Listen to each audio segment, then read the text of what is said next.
Hello and welcome to Horror Hyperfixations, where I look at horror through a neurodivergent lens. I am Sam, your neurodivergent host, and I'm doing a video episode today. Hello. So if you're watching on YouTube, you can see me. Hello. If not, I'm sure the audio will be just as lovely.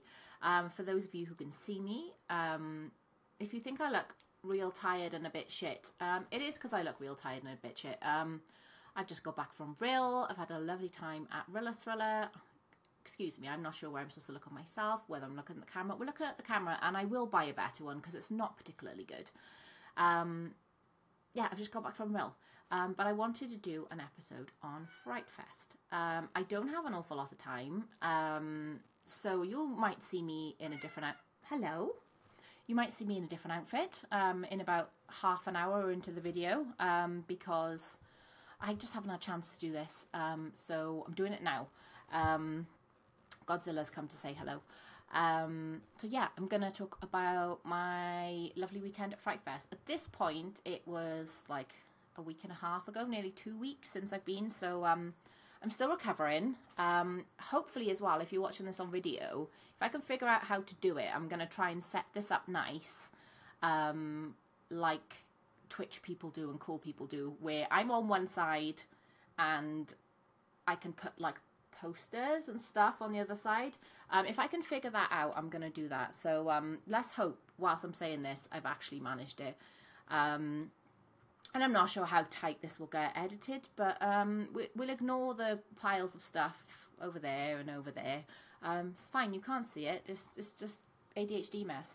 No, I had a lovely time at FrightFest. This was my 4th year going, my 3rd year volunteering. And this year I was on the media wall. So I was very busy. I was on the media wall all day, every day, as the photography assistant for the very lovely and very talented Julie Edwards, who's done, I think, the last 9 festivals. I've met Julie before as a volunteer, but never like worked directly with Julie. So that was a brilliant experience. And we got to see most of the films that came through. We got to see the cast, crew, directors, whoever was there, which was a nice opportunity to have like a little bit of interaction with people and say, you know, I saw your movie, it was great. Or just little things like saying, oh my gosh, your dress is so beautiful. Where did you get it from? And it was just nice to have like those interactions with people. And I really loved it. I've done merch the last 2 years, selling t-shirts and all sorts of stuff. But this year I was on the media wall all year, and all 5 days. And I loved it. It was very busy, but I was less tired this year than I have been previous years because I wasn't sitting around at all, like in between jobs. I got to just keep going and keep being busy, and then when I finished, it was like, okay, I'm going straight into a movie or I'm going home to bed, depending on how tired I was. So it was good. I think I've seen 12 movies out of 65. As with last year, I went to stay with my my FrightFest wife, Ellie, who we met volunteering, my first year volunteering, and we got on very, very well. She has ADHD as well. We had one of those moments where we sort of looked at each other and went, ADHD? Yep. And we realised we both had ADHD. So we've got on like a house on fire since. I've got to visit her and got to stay. So we got to stay with her again, which is very lovely because it means I don't have to pay for accommodation in London, which is very pricey, because I wouldn't be able to go otherwise. But it was very lovely to stay with Ellie and her family, get to go back and forth on the tube, so it was really easy. It wasn't too much of a stress, so I started every day like chiller than I have in previous years, which is really nice.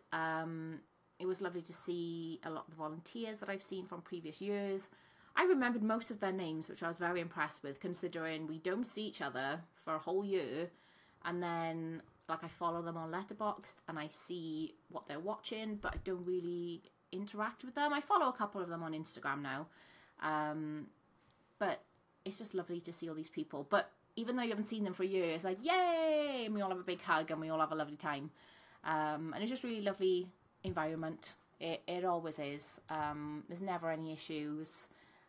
Everyone's like super cool. It's just, everyone says like FrightFest family is super lame, but it is a big FrightFest family. The film goers, I guess, not customers because that's not the right word, the volunteers, the organisers, the founders and directors, like, it's amazing. Everyone's so nice. So if you've never been to FrightFest, like, if you can fit it in next year, it's well worth going. The 5 days is a slog. It is a slog. You're potentially watching movies from 10 o'clock in the morning until, 11 o'clock at night. But I think this year there were 65 movies. My friend saw 20 odd, so you're never going to get to see all of them because there's usually 4 screens, maths. There's usually 4 screens going at any time, so you're never going to see everything. But it's nice because they put the schedule out ahead of time, and then people decide what they want to see, and people have spreadsheets that they print out, and I'm like, you are my kind of people, which is really nice to see. And I had a couple of films that I really wanted to see. Made a little list of. I still haven't seen some of them, but we're working on that, because I was really lucky to have remote press this year as well. So I did FrightFest Glasgow last year. Again, I don't know where I'm looking. I keep looking at myself, which is weird. I did FrightFest Glasgow not last year, earlier this year.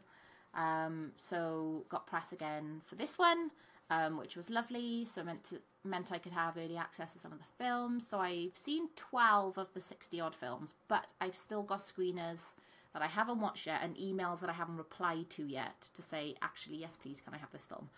So what I'm going to do, my plan is, I'm going to go through the little booklet and look at each screen and like just pinpoint some stuff about the movies, and just mention like what movies were there, the directors, and then if I've seen them, a little review or a little overview, and if I figured out, don't do that, if I figured out the, if I figured out how to do the like screen with multiple things, I'll pop in the posters and I'll do some little funky edits. Funky, how old am I? I'm 38, not fucking 60, Jesus. I will try and put in like the trailers and stuff so you can see, but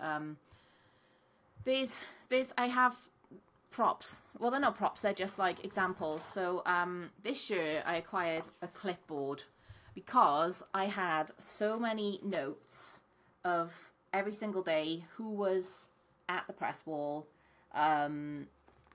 what time they were coming, who was coming, what their jobs were, and then my job as the photography assistant was to check who was there, make sure everybody that was there was there. That didn't make sense, but fine. And then a lot of the films, extra people would turn up that we didn't know about, so my job then was to go up and just check their name, check their job, and then label who was who, so that when we had the pictures, we knew who was who in the pictures. So I give everyone little code names. So let's see if I can see some in here. Black shirt, glasses. That's that person's name. Someone else's very good beard. Kill 'em all. The person had a Kill 'em all t-shirt on. Hat. Floaty skirt. So this would make no sense to other people, but the very good beard was in a picture with I think 3 guys with a beard, but one guy had a better beard than the others. So there's just scribbles all over it. But I bought myself a clipboard on the way in on the second day because I had all this paper and all these like notes from PR companies and stuff to follow, and there was a lot to deal with. So I was like, I'm going to get a clipboard, which meant I could put stickers. And one of the things I like to do at FrightFest every year is collect the stickers and have like a little collection of the different movies and stuff. So like you can see some of them like Hellcat and Toxic Avenger. It's a nice little reminder of movies to go and see. Just nice. Night of Violence, which I haven't seen yet and I want to. But I also like a clipboard because I feel important and special. And then this is my little book. So I've got a tidy one of these that I can keep as a little memento. But this is my well-worn guide. So that basically we look at what's on each screen, so we know when the films are starting, we can read a little bit about the movie before the people come on the press wall. Not that the photography assistants and social media people need to know, but it's just nice to know like what the film's about when the people come to the area. And sometimes there was like costumes and things, so it made a bit more sense when you read them. So this is what I'm going to look through. But another one of my little treasures that I get at FrightFest is a lanyard. We have volunteer lanyards, and then like staff have different colours, everyone has different ones. And I've got my last two hanging up just on the desk like next to me, and I just love seeing them. I've always got badges from the movies from that year. So like this year I've got a Toxic Avenger one. Oh, this camera's so bad, sorry. I've got Sci-Fi Now. I can't see what this one is because it's backwards, but Don't Let the Cat Out, Foreigner, Cover, A Blind Bargain, the Horror Friendly Podcast. So yeah, we all have lanyards, and then we all collect the badges. So I haven't hung that up yet, but that's going to get hung up on the desk. Like, so when I'm like doing stuff at the computer, I can see them, and it makes me happy. I love them. I also got some treasure. I got 2 t-shirts this year, but I can't find them. I was going to put them on to do this video, and then I couldn't find them, which is very me. I brought them home, I washed them, and then they're in a pile somewhere. But I just dropped this, so it looks terrible. Because I'm clumsy and my hands don't work. But I finally have a FrightFest snow globe for people watching. It is number 139 of 250. They were limited edition of the 4 founders, and you can't see now because of all the of the bubbles from where I dropped it. But it's got red floaties in it, and it's got artwork of the 4 directors and founders of the festival by Graham Humphreys. And what I'm going to try and do is get that stopper out and try and like get out the bubbles and put some more water in there, because I've ruined it now. But I've wanted one of these for ages because we love the precious things from the shop. I haven't got one, so I've got one now. And what I'll do is, again, if I've managed to work out the little side-by-side pictures and videos thing, I'll put pictures of my t-shirts in. I try and get each year's t-shirt just because it's nice to have. I love FrightFest. It is part of my like personality and my core being now. I love it. So I like having t-shirts, but it's also like a nice little memento. So I've got 2022, 2023, 2024, and I bought 2025, which might be my favourite one. Again, if I've worked out how to do it, I'll put them like in here somewhere. But they are great. So I bought the 2025 one, and then I bought last year's shirt, which I didn't pick up, which was like the 25th anniversary one. And it's got loads of cool little guys on it, one of which is Sam from Trick or Treat, so I needed to grab one of those. So when I find them, I'll take pictures. But I also had some swag, which I'll show you in a bit. Got loads of like little postcards and stickers and bits and bobs, so that I can sort of have a physical reminder of, I know I've got this book that tells me of all the films, but having the little postcards is great because I look at them periodically because they're my little treasures, and then I'm like, oh yeah, that one sounds good, we need to go see that. So yes, but I'm gonna work through and just tell you like little gibbets and snippets of things as I'm going. I'm going to main screen first. So Thursday opened with The Home, which is the movie with Pete Davidson, very famous. It was directed by James DeMonaco. That was a big one, and lots of people said they really liked it. I didn't get a chance to see it. I did ask for a screener, but I didn't hear back. But I'll follow up. I think that one's getting a release very soon. If I find out, I'll put it on the screen or something for those watching. Maybe a quick little audio clip for anyone listening. But yeah, that was the opening film. Sounds interesting. Then was Cognitive.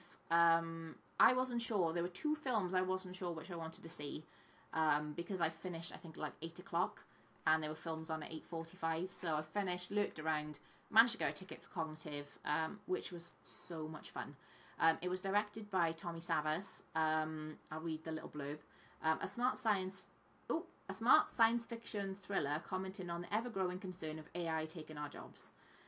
Convicted but reformed hacker Kaya enlists a group of co-workers to stay overnight at the office in preparation for the launch of their cleverer, faster, more cognitive version of ChatGPT. So it's exactly what you think it's going to be. They create the best AI engine, and then the AI engine goes, fuck you! But it was so much fun. I was a little bit hesitant at first because of like the sci-fi element, and I'm not really a sci-fi fan, but it was great fun. Absolutely brilliant fun. The one like tiny regret I had was the cast all had pins with like one of the little characters from the film, and I was desperate to get my hands on one for my lanyard because I love this little guy, but I couldn't get one. I was sad. But I think this will probably get a bit... it might not get a cinema release, but I think it's going to end up on like Prime or like Paramount or Shudder, one of the sort of genre subscriptions soon, because it's really good and it's really fun and it went down really well. That's one of the things I love like about FrightFest, as well as being surrounded by all these different people, just that communal experience of enjoying films that not everybody likes. And I do it all the time when I go to a cinema and I watch a horror film, and I laugh and I snort and I'm like, ah! I try not to be like disruptive, but you just burst out laughing sometimes when someone's head gets lopped off. Like, it's funny to people. But when you're with a Fright Fest audience, everyone laughs. Everyone cheers. Everyone claps when people die. And if there's really good effects, everyone's like, "Whee!" I just love it. Like, you could see these films on your own and you'd be like, yeah, that was great, I love that. But you don't get that experience of like cheering and clapping with people who are like you. You can't do that in a normal cinema. You can't clap and cheer. I mean, I can't help myself sometimes doing a little autistic like clap of excitement in like a normal cinema, but I think that's probably okay. But like whooping and cheering is less okay. But that was a really fun experience watching that with people. And then the closing night movie, well, not closing, bloody hell, closing out the main screen on the Thursday was Night of Violence, directed by Ilya Konstantin. This is a slasher type film, I think. The cast and the director were there. I saw them on the media wall. They all looked like cool people. I know that sounds really stupid to say, but some of the people look really cool, and that makes me want to watch the films more. They had cool masks.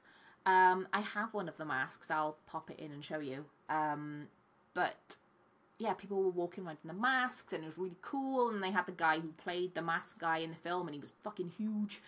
It sounds cool, so I'm gonna try and get hold of that one.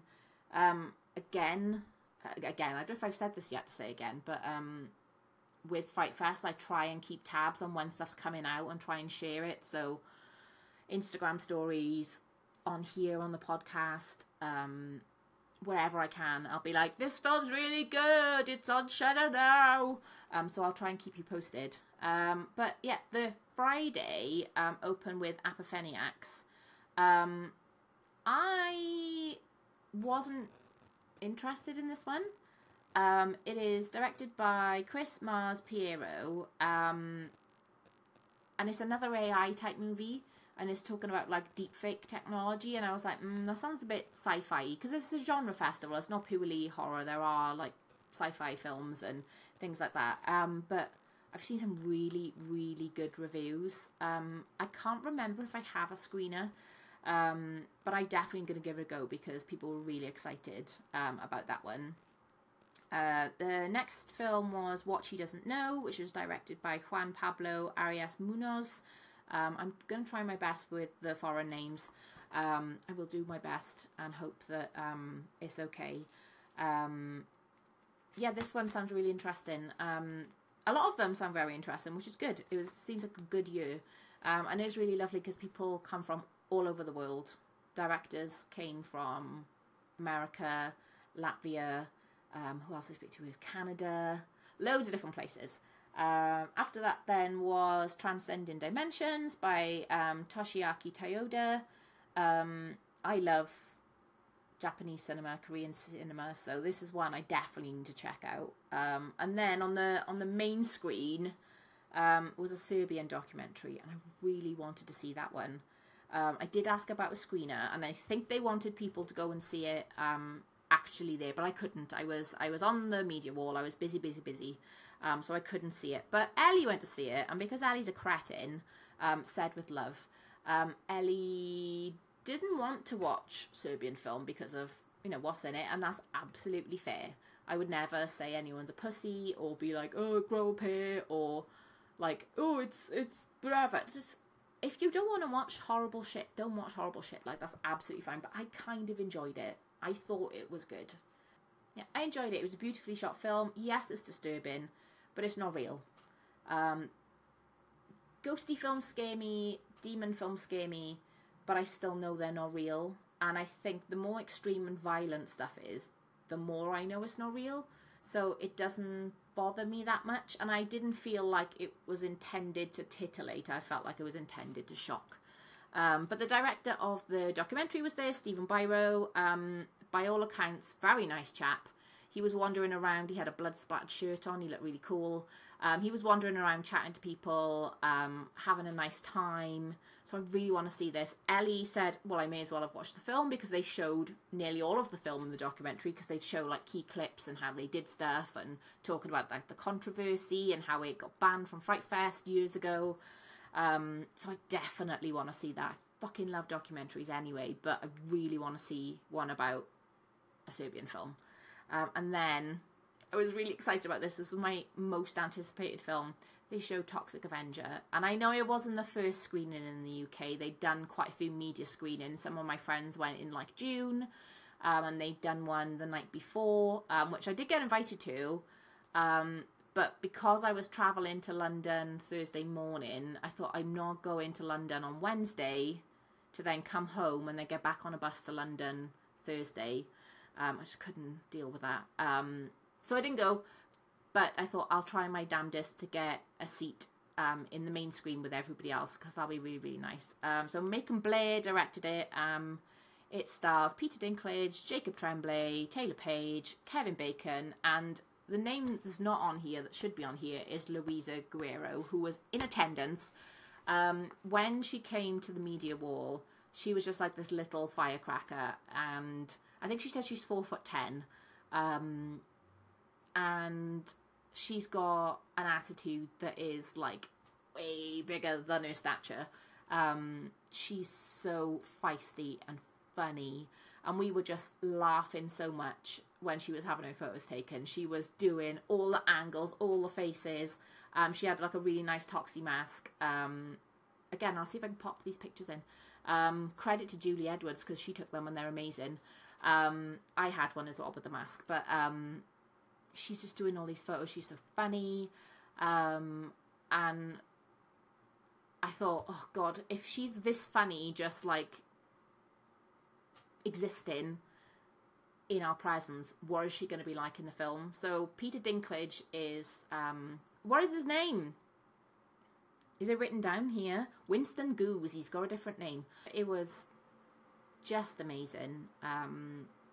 I love the fact that like the last photo shoot of the day was Louisa, because it meant we got to like chat to Louisa as we were doing the photos, got to see her do her thing, realise she's going to be funny and perfect in the movie.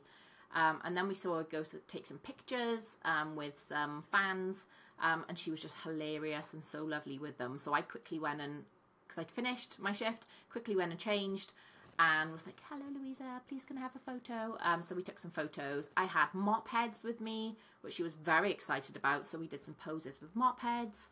And she was so sweet, and I thought, oh my God, she's going to be perfect. So in this, Winston Goose is played by Peter Dinklage, who's a ledge. I fucking love Dinklage. And he plays Winston, but once he turns into Toxie, Louisa plays him. And he's then dubbed Ayard. Is it Ayard? Yeah, whatever. With Dinklage's voice. It is seamless. You can't see the difference between the two. It is brilliant. the film was fantastic. I'm going to read what I wrote on Instagram because I'm tired, like I said. I put, seeing Toxic Avenger with the FrightFest crowd made me smile and laugh so hard that my face aches. It's rare I smile, which is correct. God, I love Toxie so much. It was funny, gory, exciting, surprisingly heartfelt, and so deferential to the original. I thought I was going to cry at several points throughout the film because I was just so happy. I can't wait to see it again and then buy it on Blu-ray and watch it again and again. It was just, like I said, I clearly don't smile often enough, because I had face ache. Like, when Louisa was on the media wall, I was laughing and smiling at her so much that my face was starting to ache. And then I saw the film and I was just so happy. I was just like a lunatic all the way through, just like this big, like, grin of glee, because it was just so funny. It follows the same storyline, more or less, with the, you know, there's an accident with the waste, and then he becomes a Toxic Avenger, and there's, like, key points from the original film, but updated, and not to say, like, woke, or anything, it's just, they've, like, cleaned up some of the more, like, unsavory things. I know the original Toxie is definitely, like, a product of its time, and I love it, but there's certain things that happen and lines and things that I cringe at, and I'm like, oh my god, no, please don't do and say that. So they've done a lot of similar things, but then, like, cleaned it up a little bit, but then they've added, like, more filthy stuff in other places. So it was, like, the perfect balance of, like, respecting the original, but also giving us, like, a more modern take on the story. And, you know, it's fantastic because the story follows Winston, who is terminally ill. He needs to get money to have treatments, because he can't afford treatments. And, you know, that happens for millions of people around the world, but, like, especially in the States. So it, not to say, oh, it had a message, but, you know, there's something you can take away from the movie other than just, there's a mutant man killing people with a mop. Like, there's something going on. And what they did as well, I can't remember the company they partnered with, but they used the last of their PR budget to give, I think, $5 million, which is insane, to a company that erases people's medical debt in the States, which is amazing. Like, $5 million is a huge amount of money, but realistically, like, how many people does that help? Because there's so many people in the States with medical debt. It's insane. Quick, like, oh, my story about this. I was very ill when I was pregnant. When I was in Florida, I got taken to hospital in an ambulance. They gave me some anti-sickness meds. They gave me 2 bags of fluid and an ultrasound. And then they gave me a bill for £7,000 and kicked me out. Luckily, my travel insurance covered it.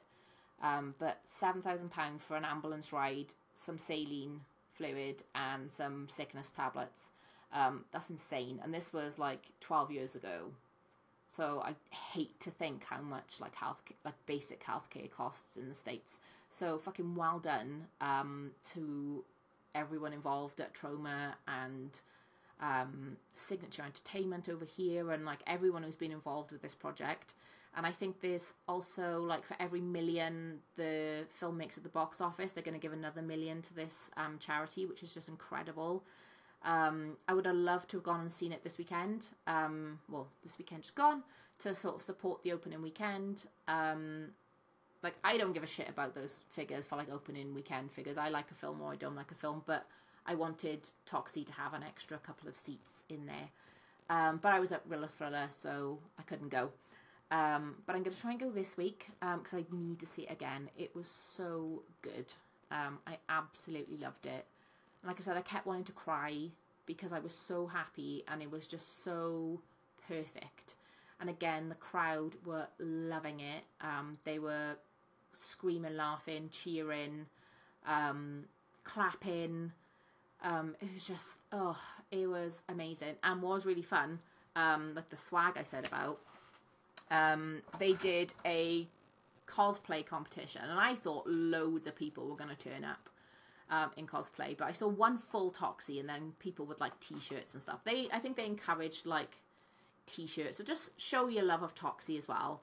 And they had 10 goodie bags to give away, and then they had some like bonus prizes. And as I mentioned earlier, I took 2 mop heads with me so that we could wear mops as wigs. So me and Ellie wore mops as wigs. I'll put the picture in for the YouTube video. A very low maintenance, low effort ode to Toxie. But we were in the main screen, which I think is 800 seats. And they still had the house lights up, and they were like, right, we're going to pick the winners of the competition. Can everyone stand up? And Ellie was like, I don't want to stand up. And I was like, Ellie, stand up. We're gonna proudly wear our mops on our head. So we stood up, and Louisa was right down on the floor counting everybody, and we were up on the higher bits. And as luck would have it, only 9 people stood up, so everyone won a prize, which was cool.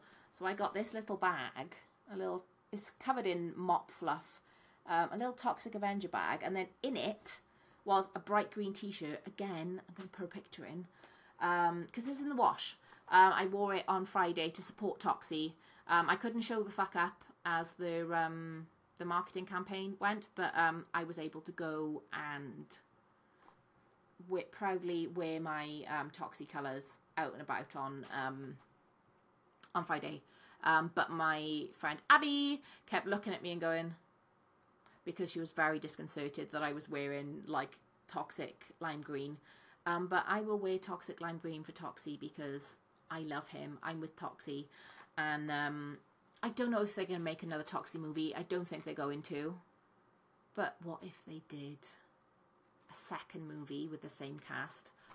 The cast. Kevin Bacon was fucking great. Julia Davis was in it, and that was a nice surprise. I didn't know Julia Davis was in it until her name popped up on the thing, and I was like, fuck yes, Julia Davis. Yes, British actress. Elijah Wood was fucking great. I love him. He's a weird little guy, and I love weird little guys, and he's so cute, and he's so good in this film, and I love him. And I didn't expect this film to like make me cry a little bit as well. Not just because I was having such a good time, but it's so heartfelt, and it's so like respectful to the original. It's still pretty sleazy and trashy, but just in a better way, I guess. And I need to go in a minute because I've got to go to choir, but I might come back and do it this evening, see how I get on. But the last film on the main screen on Friday was Flush, and we did think about staying to watch Flush, but it didn't start until I think like 11 o'clock, which is disgusting. 11 o'clock. And it was 70 minutes, so it would have finished like after midnight. We needed to get home. We needed to get the tube. But that was directed by Gregory Morin, and I've heard really good things about it. It's so weird. Finding his ex in the nightclub where she works and convincing her to come back to live with him should be doable, correct? Losing the dealer and the bar owner who left him for dead in the restroom for trying to steal their stash is still within his capabilities. However, removing his head stuck in the toilet bowl is not a given. A race against time, a visceral survival story, Flush is a thrillingly comedic rollercoaster ride, a plunge into the depths, and a challenge. Can one be reborn whilst at their lowest? I mean, it just sounds insane, but I will watch a man with his head stuck in the toilet for 70 minutes. Like, that sounds great. Absolutely. I'm going to watch that. So I'm going to see if I can get hold of that. And again, I'm a spreadsheet girly too, so I try and do a spreadsheet of every year. I haven't actually done anything with the previous 2 years, but I have everything in there, so I can try and like keep tabs. Obviously, I log stuff in Letterboxd, but it's nice to be like, right, these were all the films from this year. Have I seen them yet? And like keep a little like sin, and like mark off everything I've seen. So I definitely want to try and see that one. But I will put on socials and stuff when I find out release dates, because I'm going to watch things again. The things I liked, I'm going to watch again. The things I haven't seen, I'm definitely going to watch. So I'll post my thoughts on them when I've seen them as well. I'll put stuff on Letterboxd. But for now, I'm going to go because I'm going to be late for something and I'm going to get in trouble. But I might see you again today. I might see you again in another day when I can be asked to pick this back up again. But for now, I'll see you soon. 3 days later. That was a terrible SpongeBob French accent impression, but 3 days later I am back, which for me is quite quick. I finished off on the main screen Friday night, so I'm going to pick up where I left off. But first, I've seen one of the movies that I've already mentioned, Night of Violence by Ilya Constantine. It was one of the screeners I still had in my inbox I was going to get round to. I think I said I was quite looking forward to seeing it. Sadly, I was very disappointed. It was not good. I always want to give like props to any film director who can see like an idea through to fruition for a film, especially when this is like their first directorial debut. You can't have a first debut, but you know what I mean. And it got shown at FrightFest, which is amazing. Like, good for them. Like, they seemed really nice on the red carpet. Like, most of the cast seemed really nice, although I've heard some stories about one of them, not naming names. But yeah, I was just really disappointed.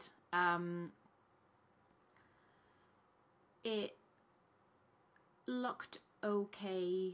Tell you what, let's be diplomatic and we'll read what I wrote. Because I'm always more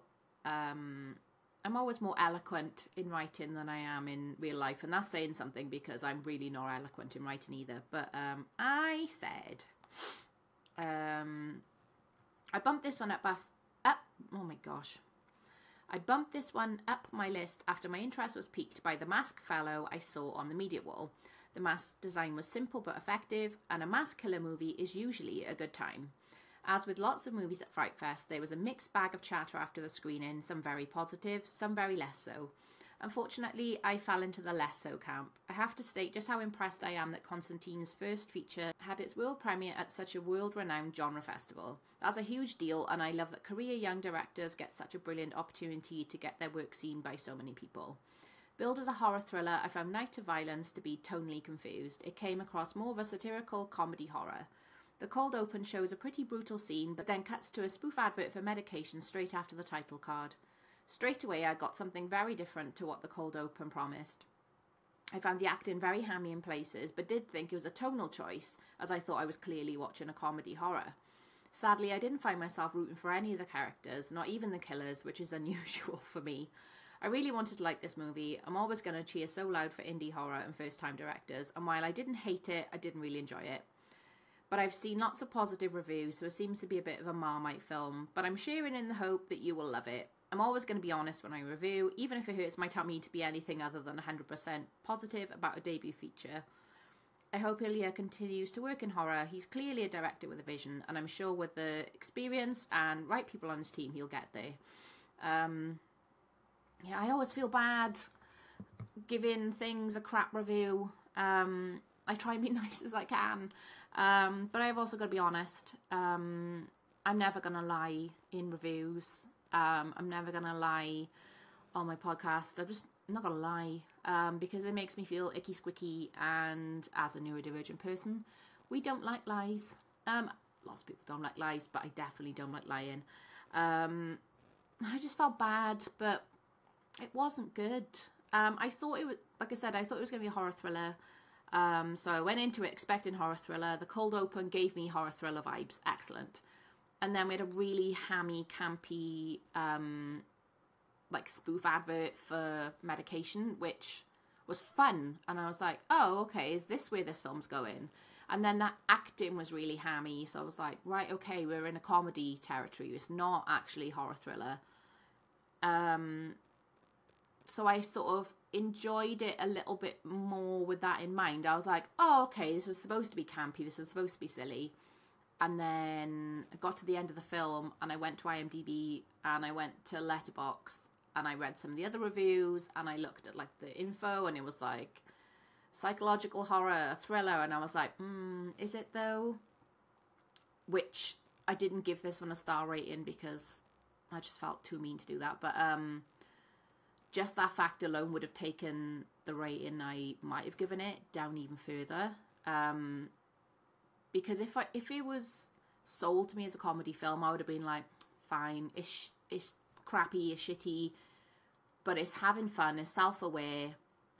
But that was my problem, it wasn't self-aware. It was very funny, it was very hammy, but it wasn't trying to be, which isn't great. And you could put that on the actors, or you could put that on the director, getting the best out of the actors. I don't really know where the fault lies there, but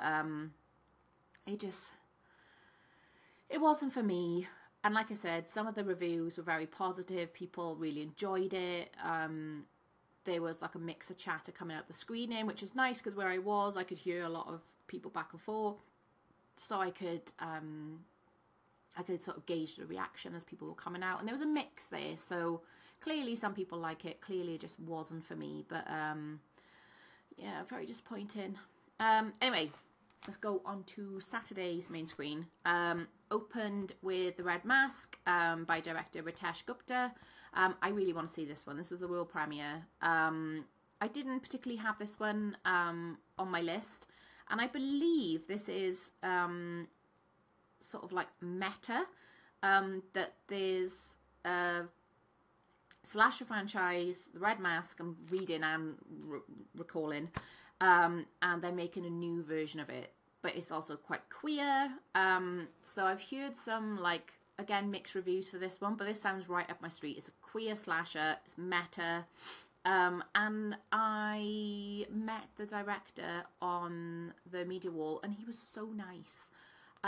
Which automatically will give a movie 1 star before I've even seen it, because he made a point, like most of the directors and cast and crew and stuff are lovely to the volunteers, but he made a point of coming up to me, even though I was just standing there like a little goblin with my clipboard, and saying, "Hi, I'm Ritesh, what's your name?" And I was like, "Oh, hi, I'm Sam." And he was like, "It's so nice to meet you, thank you for being here." And I was like, "Ritesh?" And he was so cute, and he had a really nice suit on, and I know that's not important at all, but he was so lovely. So I'm going to trawl through my inbox and see if I do have a screener in there already. If not, I'm going to drop him a little email and say, "I met you and you were so nice, please can I see?" Because it sounds good, it does sound really good.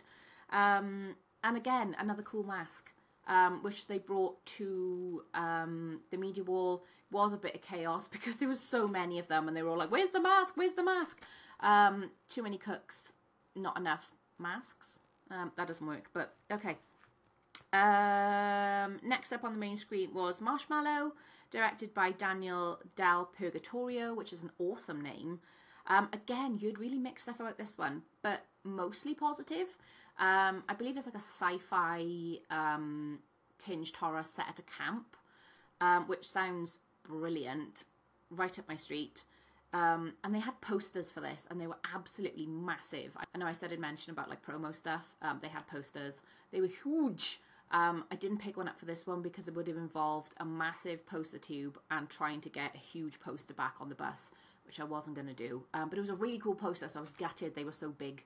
But I saw loads of people walking around with these huge like posters about this big. But what was really nice was they had a big pile of the posters, and then people came out with the screen and I went straight to get posters. So clearly they were like, "Yes, this is awesome, I want a poster." So again, gonna have a little look for that one. One I know I've definitely got a screener for, which I haven't got around to seeing, is Self-Help by Eric Bloomquist. My lovely friend Ellie saw Founders Day last year and really liked it, so I was really excited that Eric was going to be there. Eric and Carson Bloomquist both there. It sounds great. It's a cult movie. It says, members of an underground online community attend a secret weekend retreat to confront their fears and regain their sense of self. But little do Olivia and best friend Sophie realise her mother's become romantically entangled with its enigmatic leader. And little do any of them know that the unusual self-actualization methods he adopts to teach his dangerous life lessons may be deadly. Hold on tight for a close encounter group of the most twisted kind.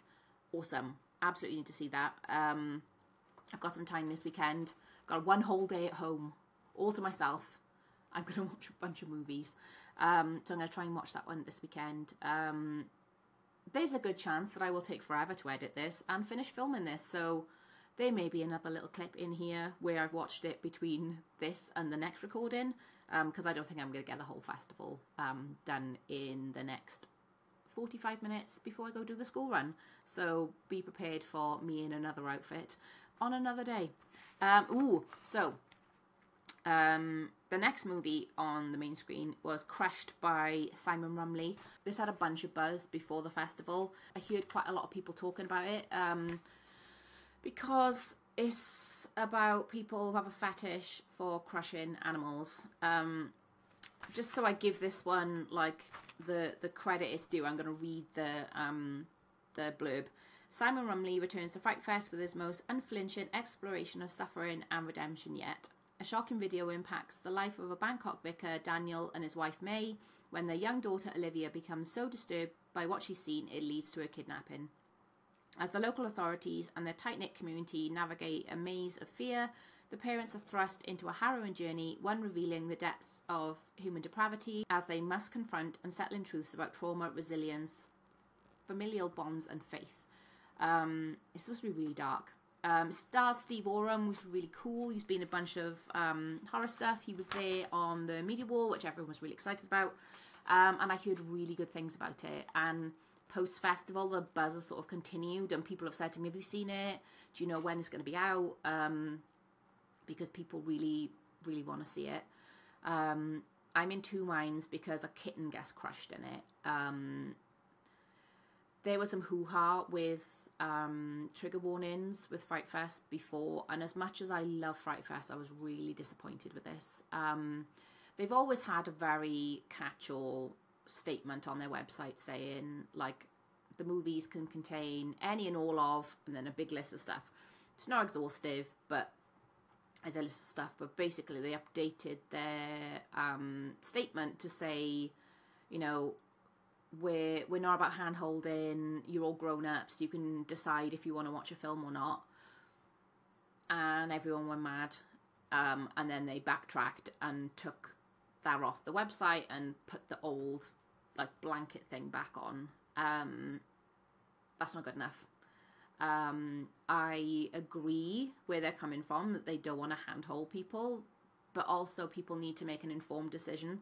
And if they can't make an informed decision, they don't know what they're going into. And it's not like going, oh, I don't like slugs, and this was a movie about slugs, and it didn't say that it was about slugs. It is about somebody potentially being a victim of sexual assault and watching like a really graphic sexual assault scene. It's about someone who might have just had a miscarriage and there is infanticide or miscarriage in the film. There are not certain, because you can't say, well, I don't think I can say that there's one thing that's worse than another, because everyone's triggers are going to be different. But I think it is the responsibility of any film festival, horror or not, to list things which may be potentially harmful. And I listened to the Gore Things episode about this the other day, and they were talking about it. Like, one of the biggest ones that they completely miss on is flashing light warnings. Again, it's in a blanket thing of like, oh, this might have flashing lights. If someone's got a health condition that is triggered by that, they need to know. They can't go into every single film of the festival going, oh, this might have flashing lights. Like, I don't think it would be a massive job when all of the films are screened anyway for somebody as part of that process to just take down some notes, with a caveat that, you know, this film contains flashing lights, sexual assault, blah, blah, blah, blah, blah. You know, other things may be present. You know, it's not, I guess, practical to watch a movie 5-10 times to make sure every single thing is thing. But even if it's like, it's been watched once or twice, and not to say trigger warnings, because I think that in itself is quite,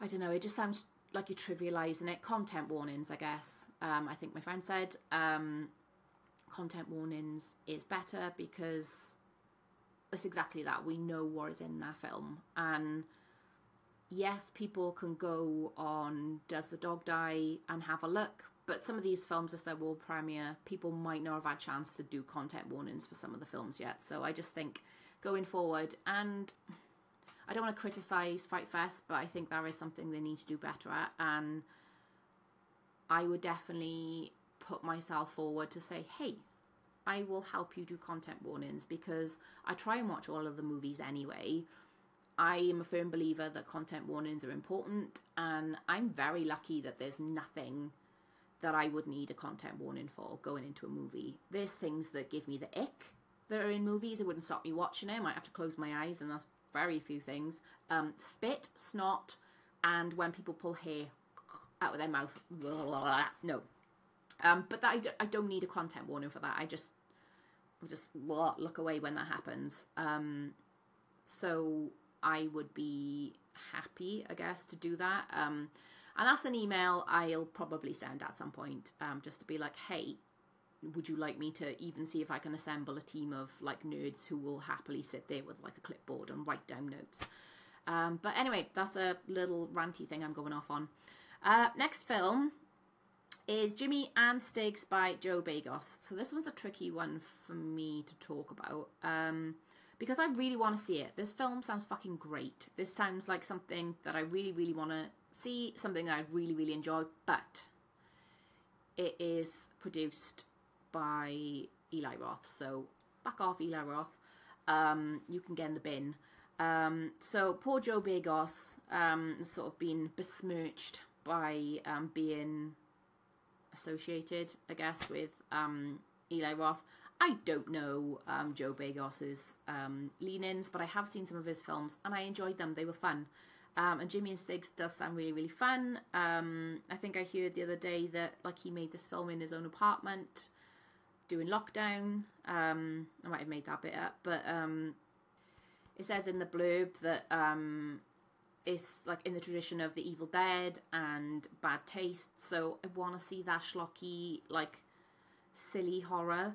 Yeah, I really love that kind of schlocky horror that's just silly, and just low budget and fun and self-aware, and like Joe directed it, he also stars in it.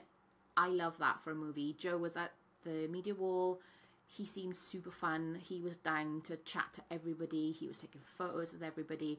He brought the screen-used, I think it was an alien puppet. I'll see if I can put the picture in. I took of him. I think his name is Larry. He was a bit worse for wear, but I think they made the film a couple of years ago. It travelled over in a suitcase. It was a bit battered, but it was cool to see. I like when directors bring props with them. A few films over the years have brought props from the film, which really makes me go, ooh, because then you can see that practical effect that's going to get used. You can see what kind of stuff you're going to get before you go in, and I think that's really clever.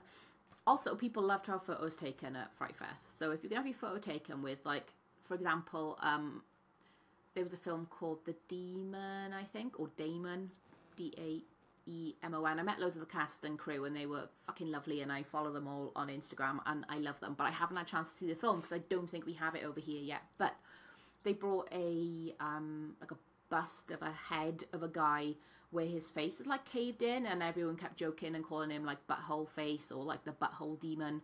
But that's stuck in my mind, and I know I want to see that film because I want to see how that plays off in the film. And then last up on the main screen on the, I think we're on Saturday, but I think I might have said Friday, is Hold the Fort by William Bagley. That was a UK premiere. I don't know an awful lot about this one, and I'm not going to read the synopsis for every single film. We'll be here all day. But I'll definitely try and check it out because I do tend to take FrightFest as a mark of quality, but then we had Night of Violence, which, is that concerning? That a terrible, well, no, it's not. It's art, isn't it? It's subjective. I've seen plenty of movies that were absolutely terrible at festivals, and someone selected it, so someone liked it. So, yeah. Sunday morning was 2 and 3 Bones, directed by Jeffrey Prim.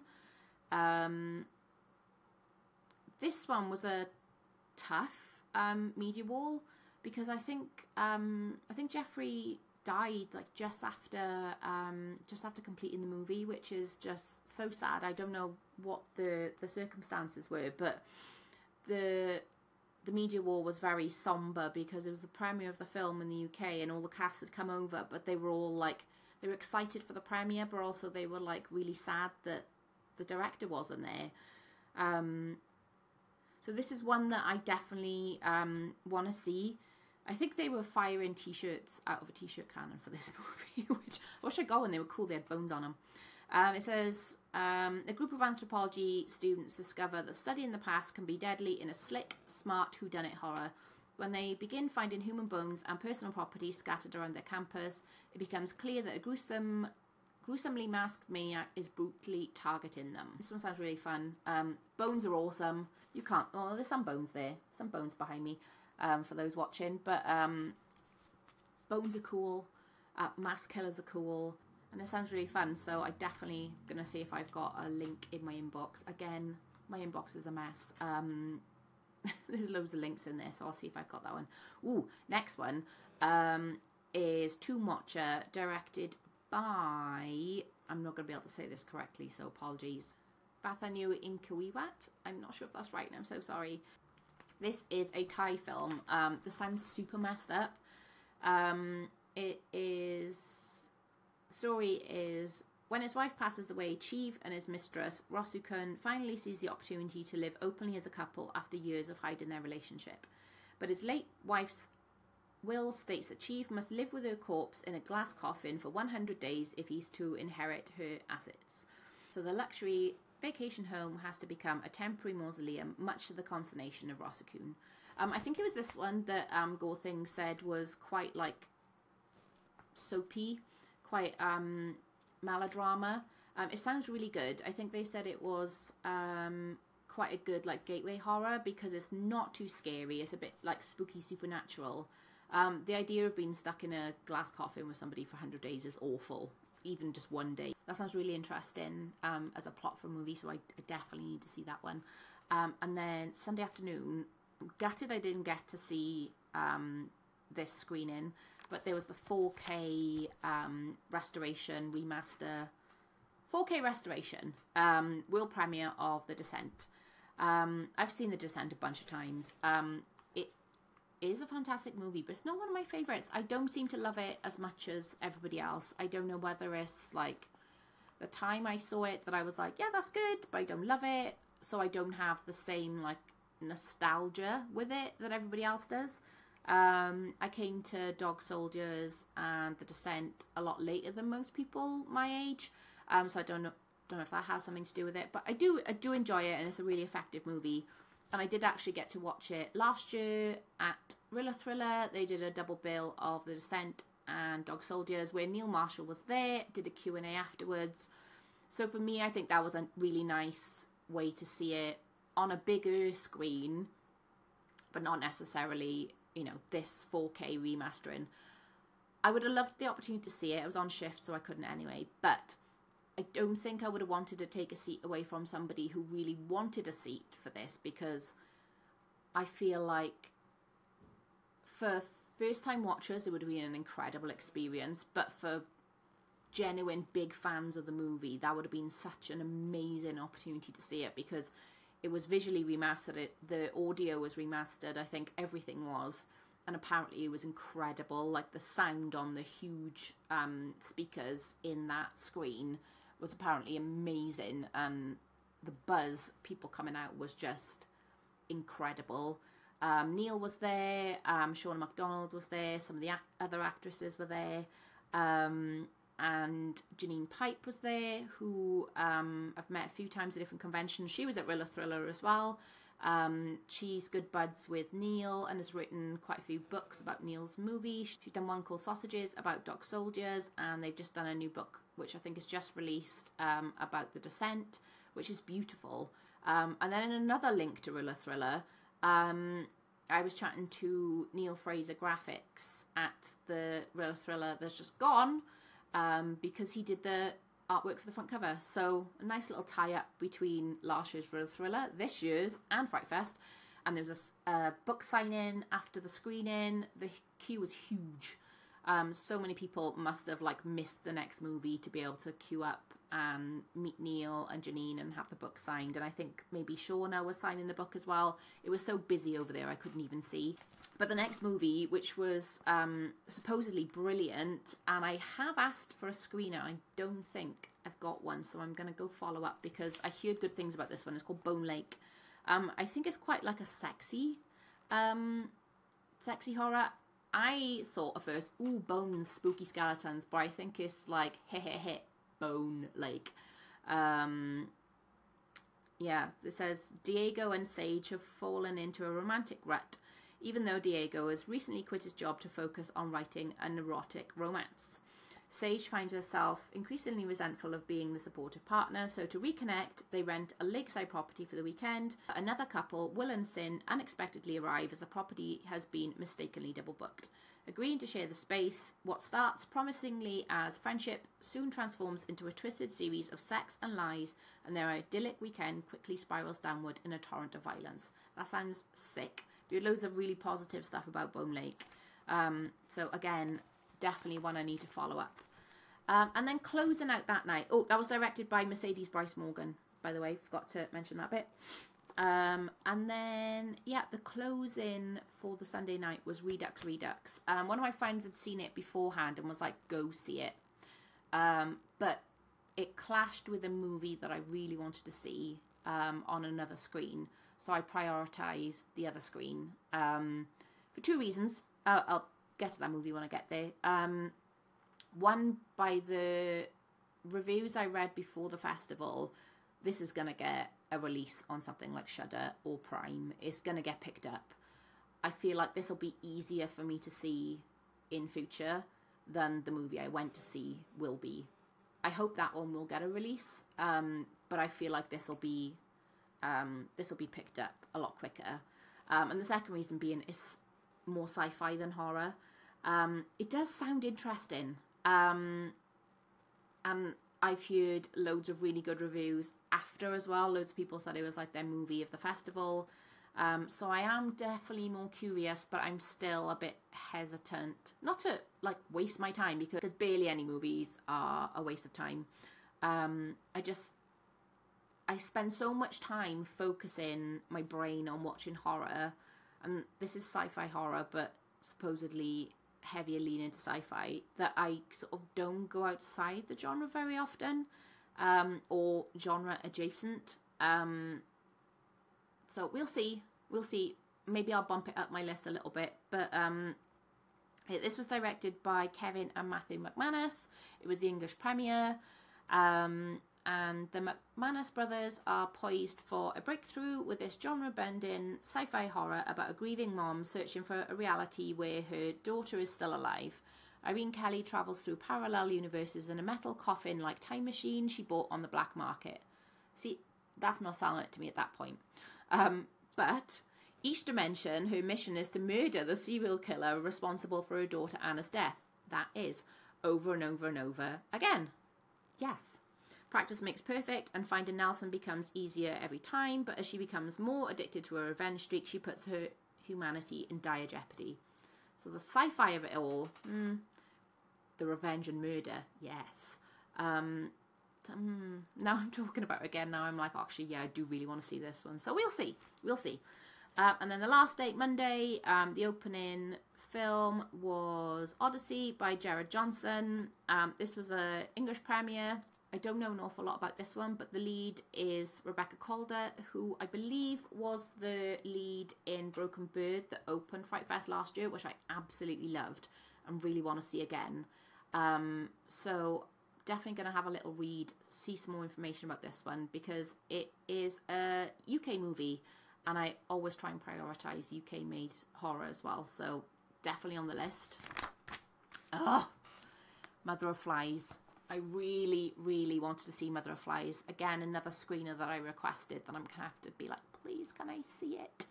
I know this is going to end up on Shudder. I know it will, because Shudder love the Addams Family, as do I.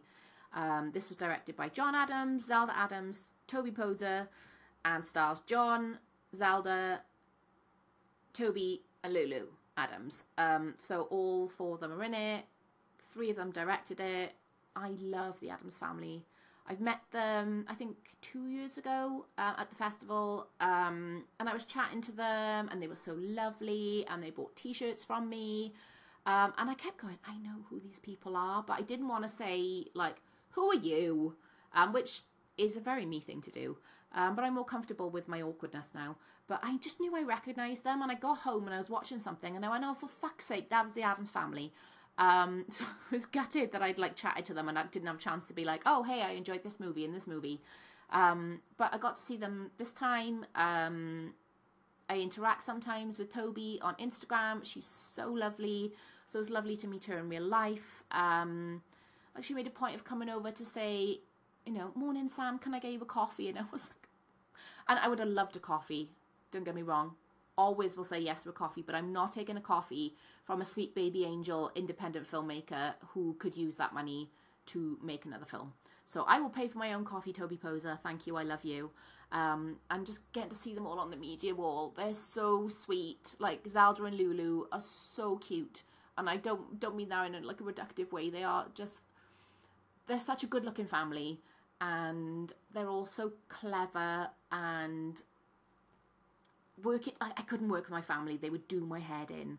But the fact they all work so well and they've just got like this DIY punk ethos, and I just love them. And I've heard such good reviews of this one. It is absolutely a me film. It's a witchy, icky, dark magic type film. It says, when a young woman faces a deadly diagnosis, she seeks dark magic from a witch in the woods. But every cure has its cost in the latest unique horror, which mines the Addams family's personal histories.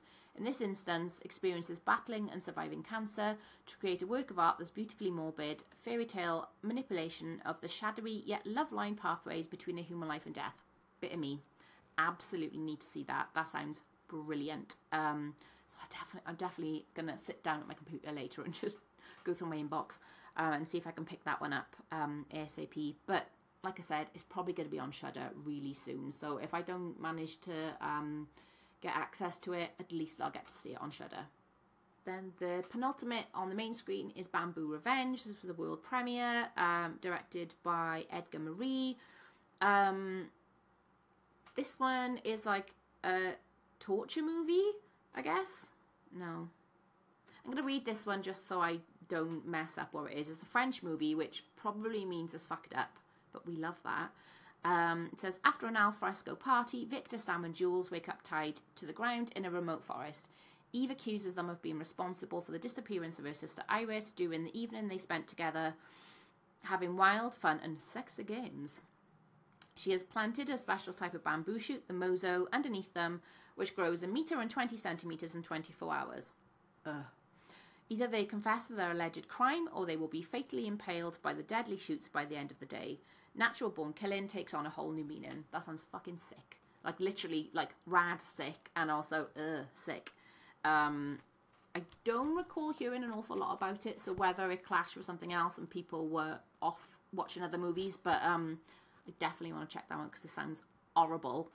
And then closing out main screen was The Rose, directed by Seth Daly. This one sounds really cool. It sounds really simple. And I like a really simple movie because I'm a very simple creature. This was the world premiere. 7-year-old Lucy wakes up in the middle of a mysterious cornfield. She has a bloody wound on her head and no memory of how she got there. Discovering a dead body and an abandoned gun in a nearby clearing, she's immediately confronted by 3 mass killers searching for her. Deadly games of cat and mouse ensue as Lucy tried to evade the gang while hunting for an exit from the seemingly endless corn. With night falling and the bad guys closing in, Lucy fights to stay alive, aided by her family dog and the uncanny golden creature who lives in the rose. So, this sounds great. The trailer kept playing on the screens at the background as well. It looks like it's been beautifully shot. And the little girl who's in it, Brindisi Dupree, is so cute. I think she was like 10 or 11, and by the sound of it, she carries the entire movie. Like, she is the main character. There's hardly anybody else in there. It's a really small cast, and apparently she's absolutely amazing. This is with quite a big PR company, so I think this will probably get quite a big release, whether that's cinema or straight onto Prime, but it'll probably be quite a big movie. And I lied about it being the closing movie. It wasn't. The closing one was Influencers, which I did get to see. I didn't love it. I did really like it. I did enjoy it. I enjoyed the first Influencers film. I just thought it was fun. It's probably not one I'd watch for a second time, but I did really enjoy it. I like what they did with it. This one is more of the same. It's directed by Curtis David Harder. Cassandra Nord was in attendance. So beautiful. Everyone was so excited to see her walking around. And lots of the other cast were there as well. So I was really lucky that I'd finished my shift, could get in and see this one. Like I said, I enjoyed it. It was fun, but there were quite a few points that I was bored.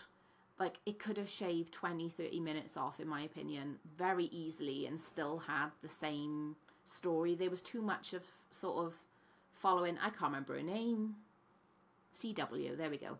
There was too much of following her around, building up to something, and like some of the scenes were fucking chaotic and absolutely brilliant. And again, the FrightFest audience are the perfect audience for that. People were cheering and clapping and woo-woo and like having a great time. Those scenes absolutely slapped. But for me, the sort of bits in between that just weren't as enjoyable. And I know you've got to have story in a film, but there was just a bit too much story. Again, I think earlier in the first section of this video, I did my League of Gentlemen character thing of like, too much acting, not enough killings. Too much acting, not enough killings. I know that means I have the smallest brain ever, but I might watch it again when it pops up on Shudder.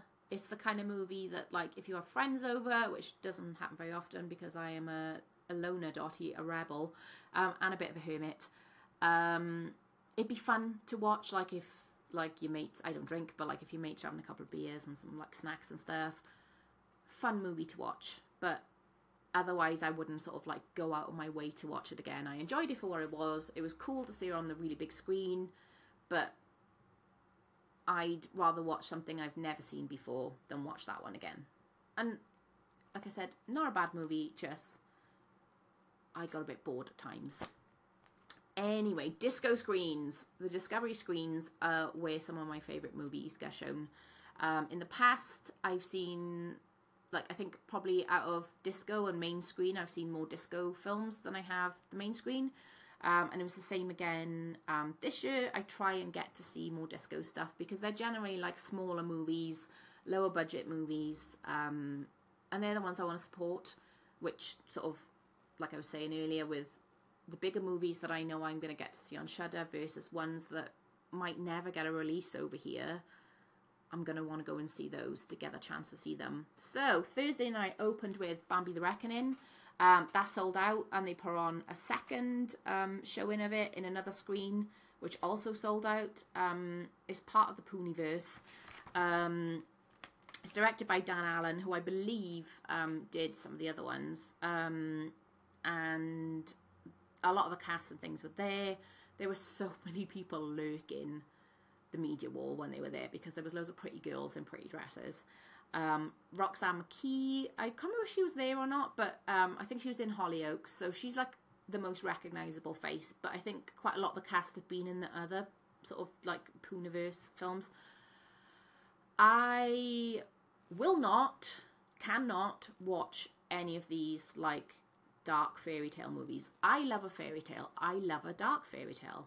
I do not like the idea, I haven't seen any of them to say I don't like the movies themselves, but I do not like the idea of taking like beloved childhood characters and fucking with them. The only time I've enjoyed that is Disney made the series Once Upon a Time. Is that what it's called, Once Upon a Time? Where they've like twisted the stories around a little bit, but they've not done it in a horrible way. They've done it in a cool, interesting way that's still, I'm a big Disney fan. It still respects the original Disney adaptations and plays with the like original fairy tales a little bit more. So the Pooniverse, they've clearly based the character on the Disney Winnie the Pooh. I know A.A. Milne's original book, which I have several copies of and I grew up loving. I know that's the IP that they've taken on because it's now in the public domain. But essentially they've taken the Disney representation of Winnie the Pooh. And I do not want to see him going to murder people. Winnie the Pooh is one of the most wholesome, sweet little babies ever. And for him to go around killing people, and like I think in the second one they've got like Piglet and Tigger. No, stop making these fucking movies. And like, no disrespect to the like actors and the cast and crew and stuff, but I don't want to fucking see them. I did get contacted about a screener and I was like, no thank you, just because I just staunchly oppose it. Same as like, there's been 612 Mickey Mouse / Steamboat Willie things. I fucking love Mickey Mouse. As you could see, if you're watching, there's many Minnies and Mickeys behind me in my little cabinet. I've got a tattoo of Mickey Mouse and Steamboat Willie. Like, I love him. I don't want to see some horrible version of him, like, murdering people. As much as I was a bit tempted to see Screamboat, just because David Howard Thornton's in it, and he's fucking great, and he does a really good Mickey Mouse impression, I don't want to see Mickey Mouse doing that stuff. You can call him Willie, you can call him Mickey, you can call, you know, you can call him whatever you want to. That's still Mickey Mouse, and I hate it. And I know they've done Peter Pan, they're doing Pinocchio. Like, don't fuck with Disney. Like, oh, I get so upset about it. Don't fuck with any of them. Like, I know they've done a Popeye one as well. Again, no. I don't love Popeye, but I grew up watching Popeye cartoons. Like, can you not fuck with everything from our childhoods? I'm very protective over Disney. I fucking love Disney. And we don't need a history lesson into Walt Disney, but, like, Disney as a company, the work they've produced, I love. It was a huge part of my childhood. It's been a huge part of my life. And I just don't want anyone fucking with things. Even to the point of, like, when people do, like, boudoir shoots. For a while on Instagram, there was people doing, like, sexy Rapunzel, sexy... No, don't make Disney characters sexy. They are inherently wholesome. They are aimed for children. Adults can love them, but don't make them sexy. That's fucking weird. So, yeah, apparently people fucking loved Bambi the Reckoning, but I refuse to watch it. Thank you for coming to my TED Talk about why I cannot and will not watch horror versions of beloved Disney and fairy tale characters. Thank you. Okay.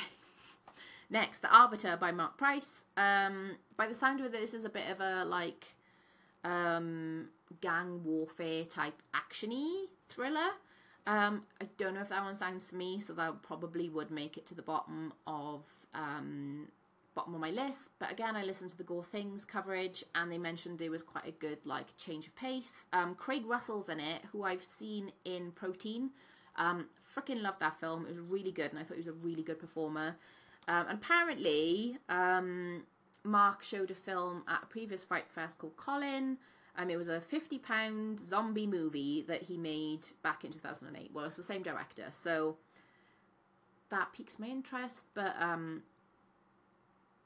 it's probably at the lower end of my list because I'm not really an action-y, thrillery type gang type stuff. Less my bag. But what does sound my bag is Parasomnia, which is directed by James Ross. This was another world premiere. Basically about night terrors. Anything like that scares the shit out of me. She can see a demonic figure lurking in her night terrors. Oh. Anything like that, love it. Even if it's not a very good movie, they scare me. So I'm gonna try and see this one. Again, might have a screener in my inbox. I'll keep you guys posted. You guys, as if like there's any more than like one person listening who is me when I'm editing. But it's fine. Oh, heard good things about Human by Matt Stewart's. Matt was at FrightFest, as with the cast. Here's some really good stuff about this one. This was another world premiere. It's past midnight and Danny Ferris is a woman all alone away from home. A woman who is tired as hell, wanting nothing but a little tease of digital debauchery before shutting her eyes. A woman not even remotely prepared for the roller coaster of emotions she's about to ride with a front row seat. Sleep? Lol. Nope. Tonight is a night for friends, lovers, enemies, frenemies, little guns, bigger guns, body parts, body fluids, body solids, love, hate, life, death, and things a hell of a lot more super than natural. A night Danny will never forget, and neither will he. That was a fucking mouthful, but that sounds great. Again, I heard really good things about this one. Seen this one up on people's like top 5 of the festival, so definitely need to see if I can see this one. This one I can confidently talk about. I was yapping away on social media trying to get people to go and see this screening. It's Don't Let the Cat Out by Tim Cruise. I met Tim at last year's festival when he was over with Ladybug. What a delightful human being. Ladybug was on my list of films to see. It had Scout Taylor Compton in, who I love. I think she's brilliant. She was there as well, and I got to like look at her from afar, like, oh, you're so pretty. But I really wanted to see this one. So when Tim got in touch about a screener, I was like, yes, please. I'll read the blurb. A feline-obsessed couple seek a human vessel for the soul of their beloved cat in the latest deadly delight from director Tim Cruise and producer-actor Anthony Del Negro, the duo behind the 2024 FrightFest attraction Ladybug. College student Charlie is hired to house sit for an eccentric couple at their secluded mansion, but once they leave, Charlie's reality turns bizarrely pussy-powered with strange house rules and cat-related ornaments everywhere. When his best friend Travis arrives only to be killed by a cat-masked intruder, it's time to pass the kitty litter for campy thrills and cat people chills. I did a video about this one, so I'm going to pop the video in because, again, past me may have been more eloquent than tired me who needs to go pick my kid up from school in a minute, me. But I'll pop that in now. Don't Let the Cat Out! Don't Let the Cat Out by Tim Cruise has just had its UK premiere at FrightFest, and it is one of my favourite movies of the festival so far. Don't Let the Cat Out is just so much fun. It's a horror comedy about cat people set on Halloween night. This movie was made for me. A feline-obsessed couple find their next human vessel to transfer the soul of their beloved cat into. Director Tim Cruise says that Don't Let the Cat Out is a deeply personal exploration of grief inspired by his own journey through loss and his initial refusal to face it. As a crazy cat person myself, I love the premise of this film and the level of detail that went into creating Evelyn and Rodney Davis's cat-obsessed home and personas. The plot is wonderfully bizarre and not what I first imagined when I first read the synopsis. What happens is actually far weirder than I could have predicted, and I love the film for that. It's campy, it's fun, it's silly, and it is just a bit of me. It looks absolutely gorgeous. There are fantastic sets, orange lights, filters that give a cozy Halloween glow, and lots of neon that adds a level of seediness into what's going on in the Davis residence. Star of the show is Piper, who portrays Marty, who I can guarantee is better behaved than my cats. I've loved watching the behind the scenes snippets that Tim has posted, seeing how they work with Piper. I can't get my 4 cats to listen to a bloody word I say. Seeing Piper in action has been absolutely incredible, and I'm just gutted I won't get to see her at FrightFest. The humans lucky enough to co-star with Piper are the beautiful Serena Vincent, Anthony Del Negro, who is also the producer and co-writer, Jordan James Smith, Edie Gannam, and Brittany Cavaco. I still haven't decided if Don't Let the Cat Out is a warning or a helpful how-to guide for my future, but I do fear Evelyn and Rodney are my people, and I love it. I really hope this one gets a wider release in the UK because it is a lot of fun and has a lot of heart and has cats, which is just a recipe for perfection in my eyes. Go give director Tim a follow and check out the Don't Let the Cat Out official page for more information about release dates. Trust me, this one is so much fun. Yeah, so if you didn't get from the video, I loved it. I badgered loads of people. I was like, go see it, go see it. And my friend managed to get a ticket to go see it. She loved it too. It's really campy and neon soaked and just silly, but also really poignant. It's a story about grief and not being able to let go of things and people. And I just really loved it. I'm gonna love any movie that's about cat people. I'm just gonna put it out there. Fucking love cats. But it was just such a lovely movie. So I've seen it twice now. Watched it a second time before the festival because I enjoyed it so much the first time I watched it. And I really, really like it. It's one I think would sit quite nicely on like Shudder, in that it's a fun, campy horror that may not necessarily be like a mainstream type of horror for something like Prime or Netflix, but I think it's absolutely great. And I really want to go back and see Ladybug now, which we haven't had a UK distribution of yet, so I have said to Tim, please let me know if you hear anything because I would really like to see it. But I'm looking forward to seeing what Tim does next because this was just so fun, and Tim is such a fun person, and this movie matches with what I've seen of Tim and I've spoken to Tim, so really looking forward to seeing what Tim creates in future. I said Tim a lot then, didn't I? Okay, so after that one is Foreigner by Ava Maria Safai. I haven't written a review of this one yet, so I might give it another watch because I didn't love it. I didn't hate it either. I watched it. It was one of the first ones I watched, actually, because I heard quite good things about it. And I think it was at Fantasia Fest, and some really good reviews for it came out, including one that says it was like Cronenbergian body horror, and I was like, fucking sick.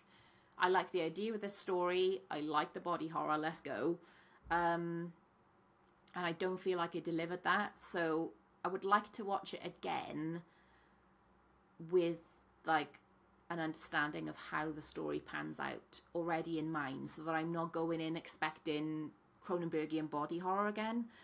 Basically, it is a girl who is Iranian. She moves schools, she meets new people, she wants to fit in, and everyone's blonde and completely different to her. And she bleaches her hair and she wants to fit in. And it's basically like, there is some body horror there, but it's more about like how she assimilates into like this cool group. It is quite funny, and in the blurb it says, blending horror with heart, Foreigner explores the terrifying cost of assimilation and the haunting power of an identity denied. So on paper, sounds great. I just it didn't click with me. I had it in a double bill of screeners out of Fantasia. I think it's Fantasia. I keep getting Fantasia and Fantastic Fest confused because they've got the same name pretty much.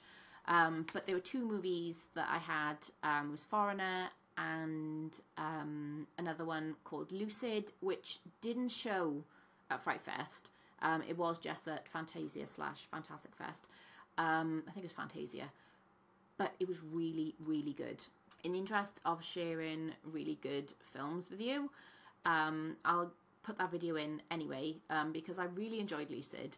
I thought it was absolutely brilliant, and go see it. Like, I don't know where it's going to be release-wise. I think it will sit quite nicely on a platform like Shudder, where things are like a bit more punk, DIY, less mainstream, basically. This was beautiful to look at. The soundtrack was amazing, and it feels like performance art rather than a film. And I know all films are art that are performed, but it just, I lost myself in it and I absolutely loved it. Lucid is absolutely one of my favourite movies I've seen this year. It was directed by Deanna Milligan and Ramsey Fendel, and it is set in the 90s about Mia, who is a rebellious art student who struggles to create the ultimate project for a demanding professor. Desperate to find her artistic voice, she takes Lucid, a candy elixir, to access her creativity, but taps into something much darker. Mia is played absolutely brilliantly by Caitlin Akin-Taylor. She is so committed, likeable. She is just full of creativity and rage. A quote I took down from her, which I absolutely loved. She says, "I'm sick of the goddamn patriarchy cock-blocking every move I make that is remotely interesting." That is the biggest vibe ever. This movie is so trippy, punk, doesn't give a fuck. It is gorgeous to look at. There's live music played throughout. The set design is beautiful. The costumes are beautiful. There's some amazing creature design as well. Caitlin as Mia is so committed to her performance. She is captivating. I could live in this world. It'd be very tiring, but I could live in the world of Lucid. The story for this is great. The script is great, but I just lost myself in this world and immersed myself in this punk rock attitude. It's absolutely a good for her movie.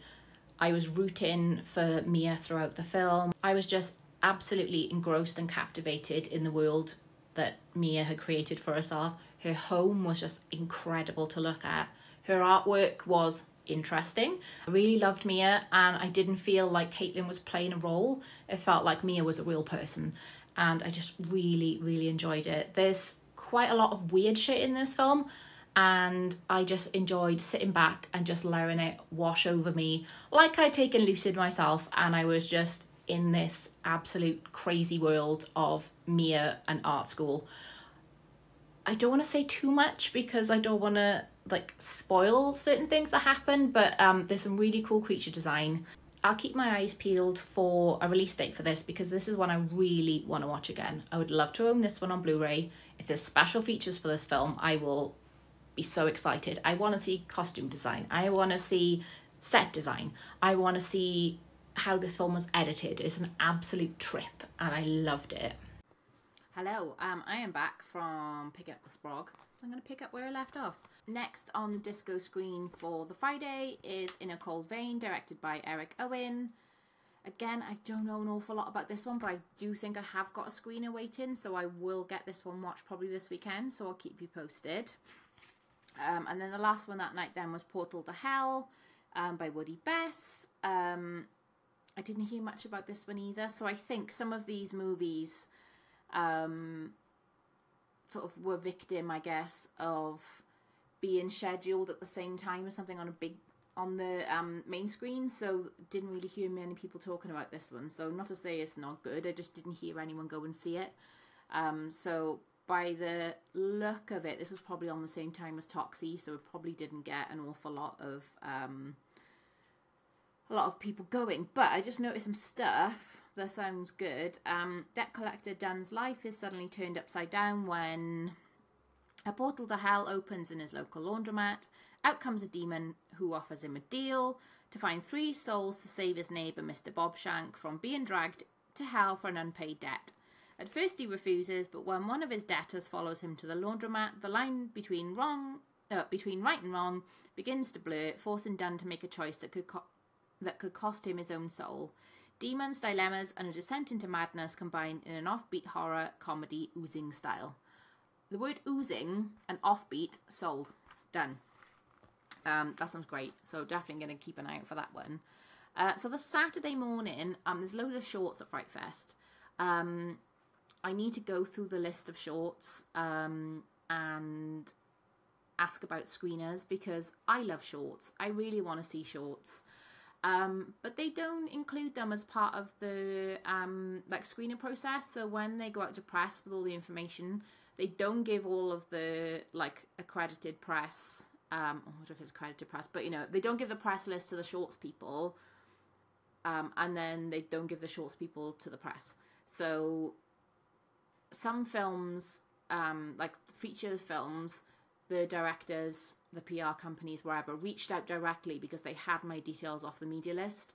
They don't do that with the shorts, so I would like to try and see.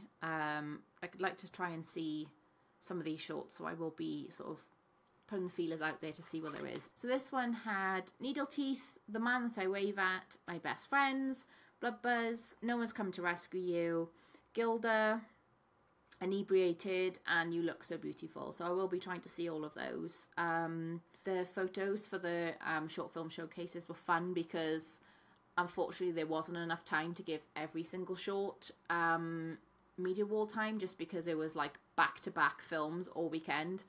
But they did all come on in one go to have their photo taken, and they were great fun because there was like 20-30 people trying to fit on the media wall at once. Not really related to anything, but just, a little anecdote. I enjoyed those shoots. Okay, so after that, on Disco 1 was Pig Hill, directed by Kevin Lewis.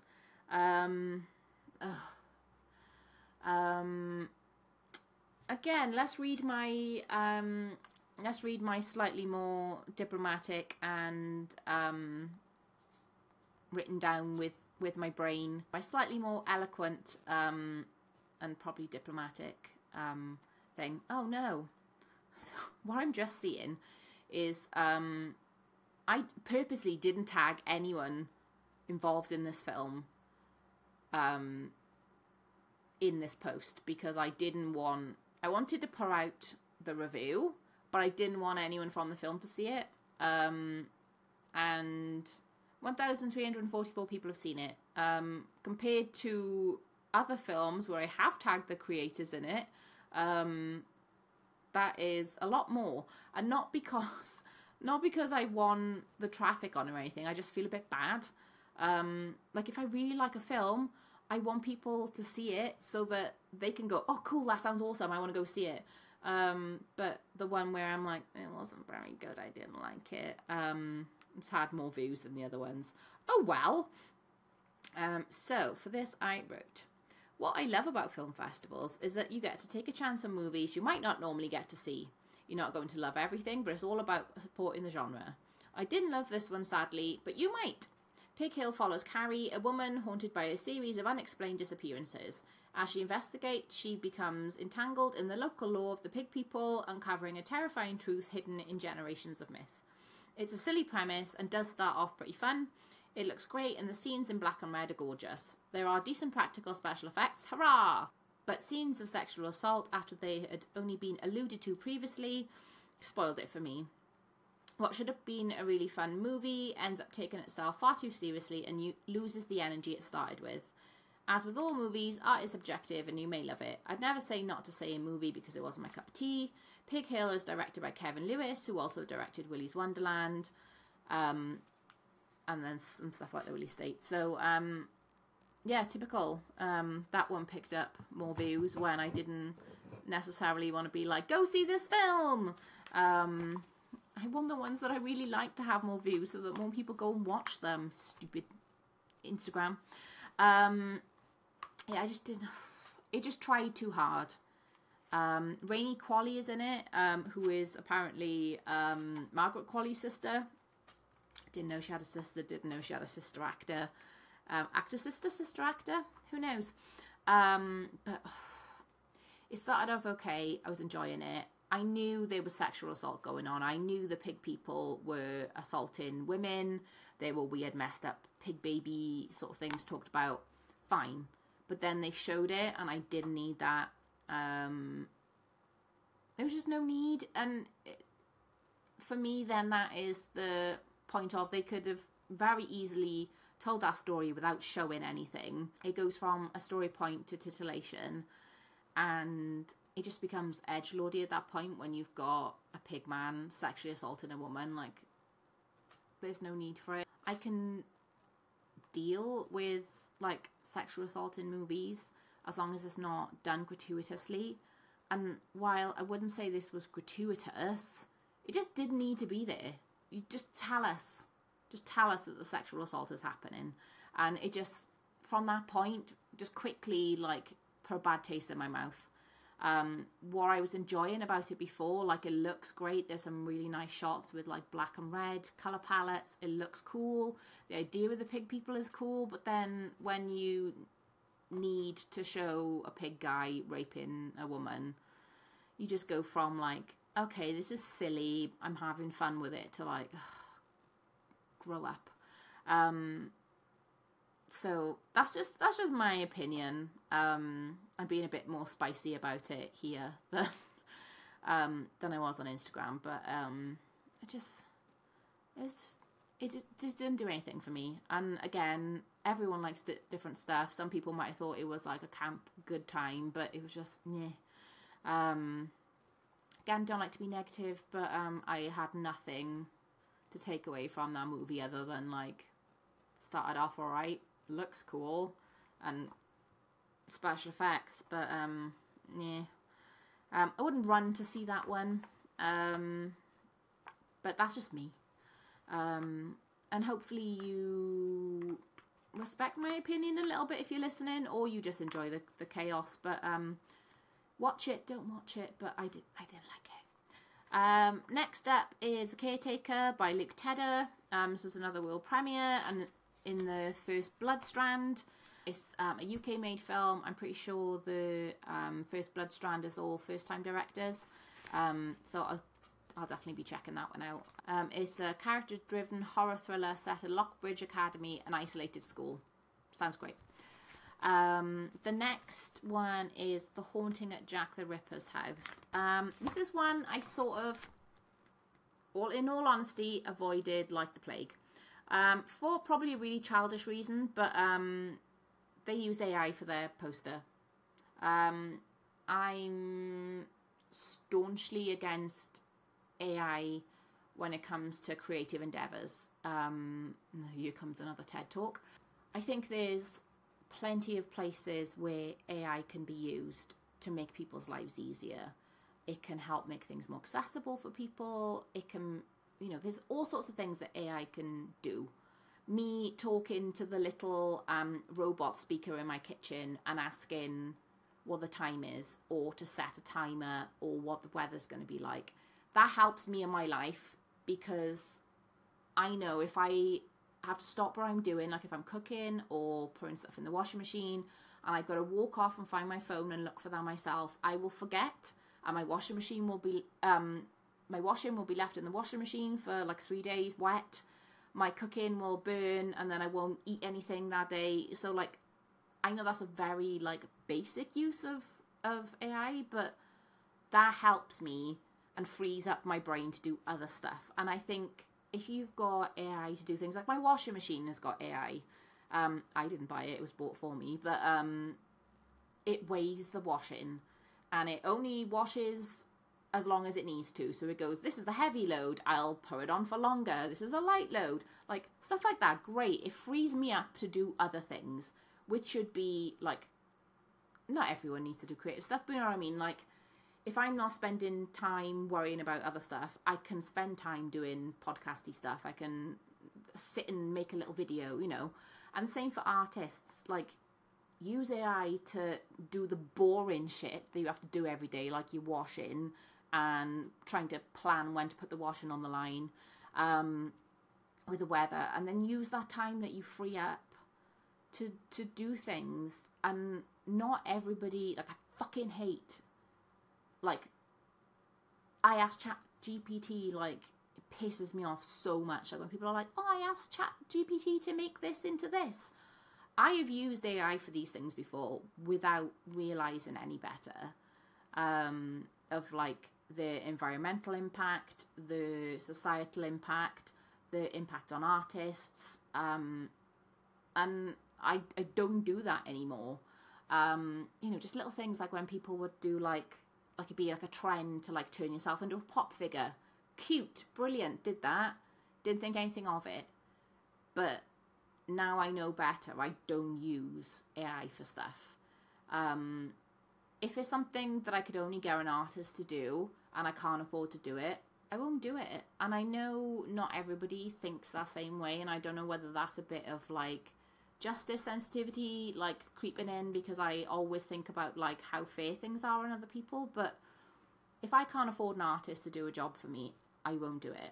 Or, you know, if someone offers to do it, that's different. But I wouldn't go, oh, okay, I need a poster for a film and I can't afford an artist, so I'm going to get AI to do it. Like, it's tricky because I know, I probably ranted about this before somewhere, because I rant about it all the time. I'm in two minds when it comes to like filmmaking. Like, I know with really low budget movies, like being able to use AI to add things in, to be like, add a ghost, add some blood splatter, like that enables a filmmaker to do more at no extra cost. But they're not using their brains, they're getting something else to do it for you. And I'd much rather see someone get covered in blood that's quite clearly been chucked out of a like plastic cup, and they've made it in their kitchen out of water and like food colouring. I'd much rather see that than see AI blood or CG blood. I'd much rather see a fucking guy in a sheet going ooh than see a ghost, an AI ghost. It pisses me off so much. And I just think you can't replicate what a human can.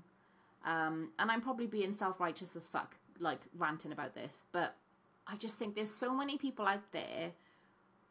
I guarantee if they'd put something out on social media, for example, saying, I really want an artist to do a poster for us. We can't pay you, but we will slap your name everywhere. And I don't think that artists should be paid in exposure. I really don't think. I think pay for your art. But there would be some people who would use that as a stepping stone to get out there a little bit more. It might not be the most perfect artwork that you want, but you've got some creative person who's put their, hopefully, their heart and soul into that project for you. And that comes across. And I'd much rather see like a poster that's a bit chonky, that's clearly been hand painted or has been digitally painted, done a poster, which, getting back around to it, a poster that is, like, wrong. Like, it looks very nice from a distance. You're like, oh, that's a nice poster. There's some faces on it. Oh, wait, why has that person got 6 fingers? Oh, wait, what the fuck is... And there's so many little things when you look. And I wouldn't have the... I don't want to say balls, because that's a gross turn of phrase to use. But, like, the audacity then. I wouldn't have the audacity to submit that to a film festival. I saw on Instagram, like in the run up to the festival, like FrightFest was sharing loads of posters and like trailers and stuff for different movies. And in that post, I saw it and I didn't notice at first, but then I was like, oh, that looks a bit weird, and looked. And then I looked at the comments, and the comments were full of people, and they were like really well-known, renowned directors commenting in there. Like, I noticed Axel Carolyn being like, is that an AI poster? And again, it's going back to that, like, they haven't got a huge budget, but also this is a worldwide festival. Even if you like eat beans for a month, find 50 quid, go on, I don't know if Fiverr's still a thing, but like go on Fiverr and be like, look, I can pay someone 50 quid to do a poster, please. Or, I don't know, I'm just getting too mad about this. The very long story short is, I didn't watch this film because they did an AI poster. That's how mad AI makes me. And I get super pissed off all the time when, like, my friends send me things and I'm like, is this AI? Also, because I'm very gullible, I like to think that people wouldn't put AI on social media. So, like, I see videos all the time and I'm like, oh my God, look at this thing. And then someone's like, that's AI. And I'm like, oh, for fuck's sake. And I get tripped up all the time. Like, I'll find things, like a cute video of, like, this cute cat, and then I'll send it to someone, and they go, that's AI, Sam. And I get really pissed off, because I feel like I've been tricked. And I have, really, because someone's gone, ask ChatGPT to fucking do yourself, or don't do it. Just don't get the computer robot people to do it. Don't give them more stuff. Don't give them your photo to take over the world with. I don't know. I don't really understand. But I understand enough that it's like, it's hurting the creative industries of all sorts. Film, art, I don't know, art is film, but you know what I mean, like paintings, graphic design, like films like the writer's strike, like people were going on about AI then, like there's so much that people are going to try and use AI for, and it can get in the fucking bin. We don't need it. There's so much else we could be doing. And if you haven't got creative people and you don't want to pay creative people, don't have creative shit. No films for you. No paintings on your wall for you. Like, these paintings here are all bought from people because I like their artwork. I want to pay them money. Okay, some of these are like old stuff, but like, I want to pay artists money. If I can't afford it, I'm not going to go on Temu and buy a Temu version of a print or stolen artwork and it's been on Shein or I don't know, stuff like that. But fucking pay artists, don't steal artwork, don't use AI, full stop. But especially not an international film festival. Again, thanks for coming to my TED talk. It's absolutely fucking ranting. Just realised I hadn't put my phone on Do Not Disturb. Ranting about it. But if you do want to watch a film called The Haunting of Jack the Ripper's House, it is directed by Natasha Ticini and Stephen Staley. Very sorry both. Sorry about my rant, but unacceptable. I just, no. Your film might be great, but no. There we go. I'm just going to stop ranting now. I'll find something else to rant about. Next, after that one, on the Saturday on Disco 1, is He Kills at Night by Tom Pickering. Another one I hadn't really heard an awful lot about, but I think, again, I've got a screener for it. It's another UK film. It's another First Blood. So, straight away, those are two things that are going to bump something up my list. Okay, so the next one, which was the close-in film for the Saturday, is Healing Andy by Villa Blanca. Now, I've seen this one, but I'm very confused by it. I'd heard quite a few people talking about it, and again, because it's a first, well, I don't say again, I don't know if I said this already, but it's a First Blood movie, and usually the First Blood have got a lot of buzz around them. People try and catch the First Blood movies because not only is it like a first-time director, it's a first-time director that FrightFest have gone, this is great, let's like put these with it, like an extra little sticker, being like, First Blood, we like these. So this was the world premiere. I like the idea of it, but I don't know if I completely followed. It's very chaotic.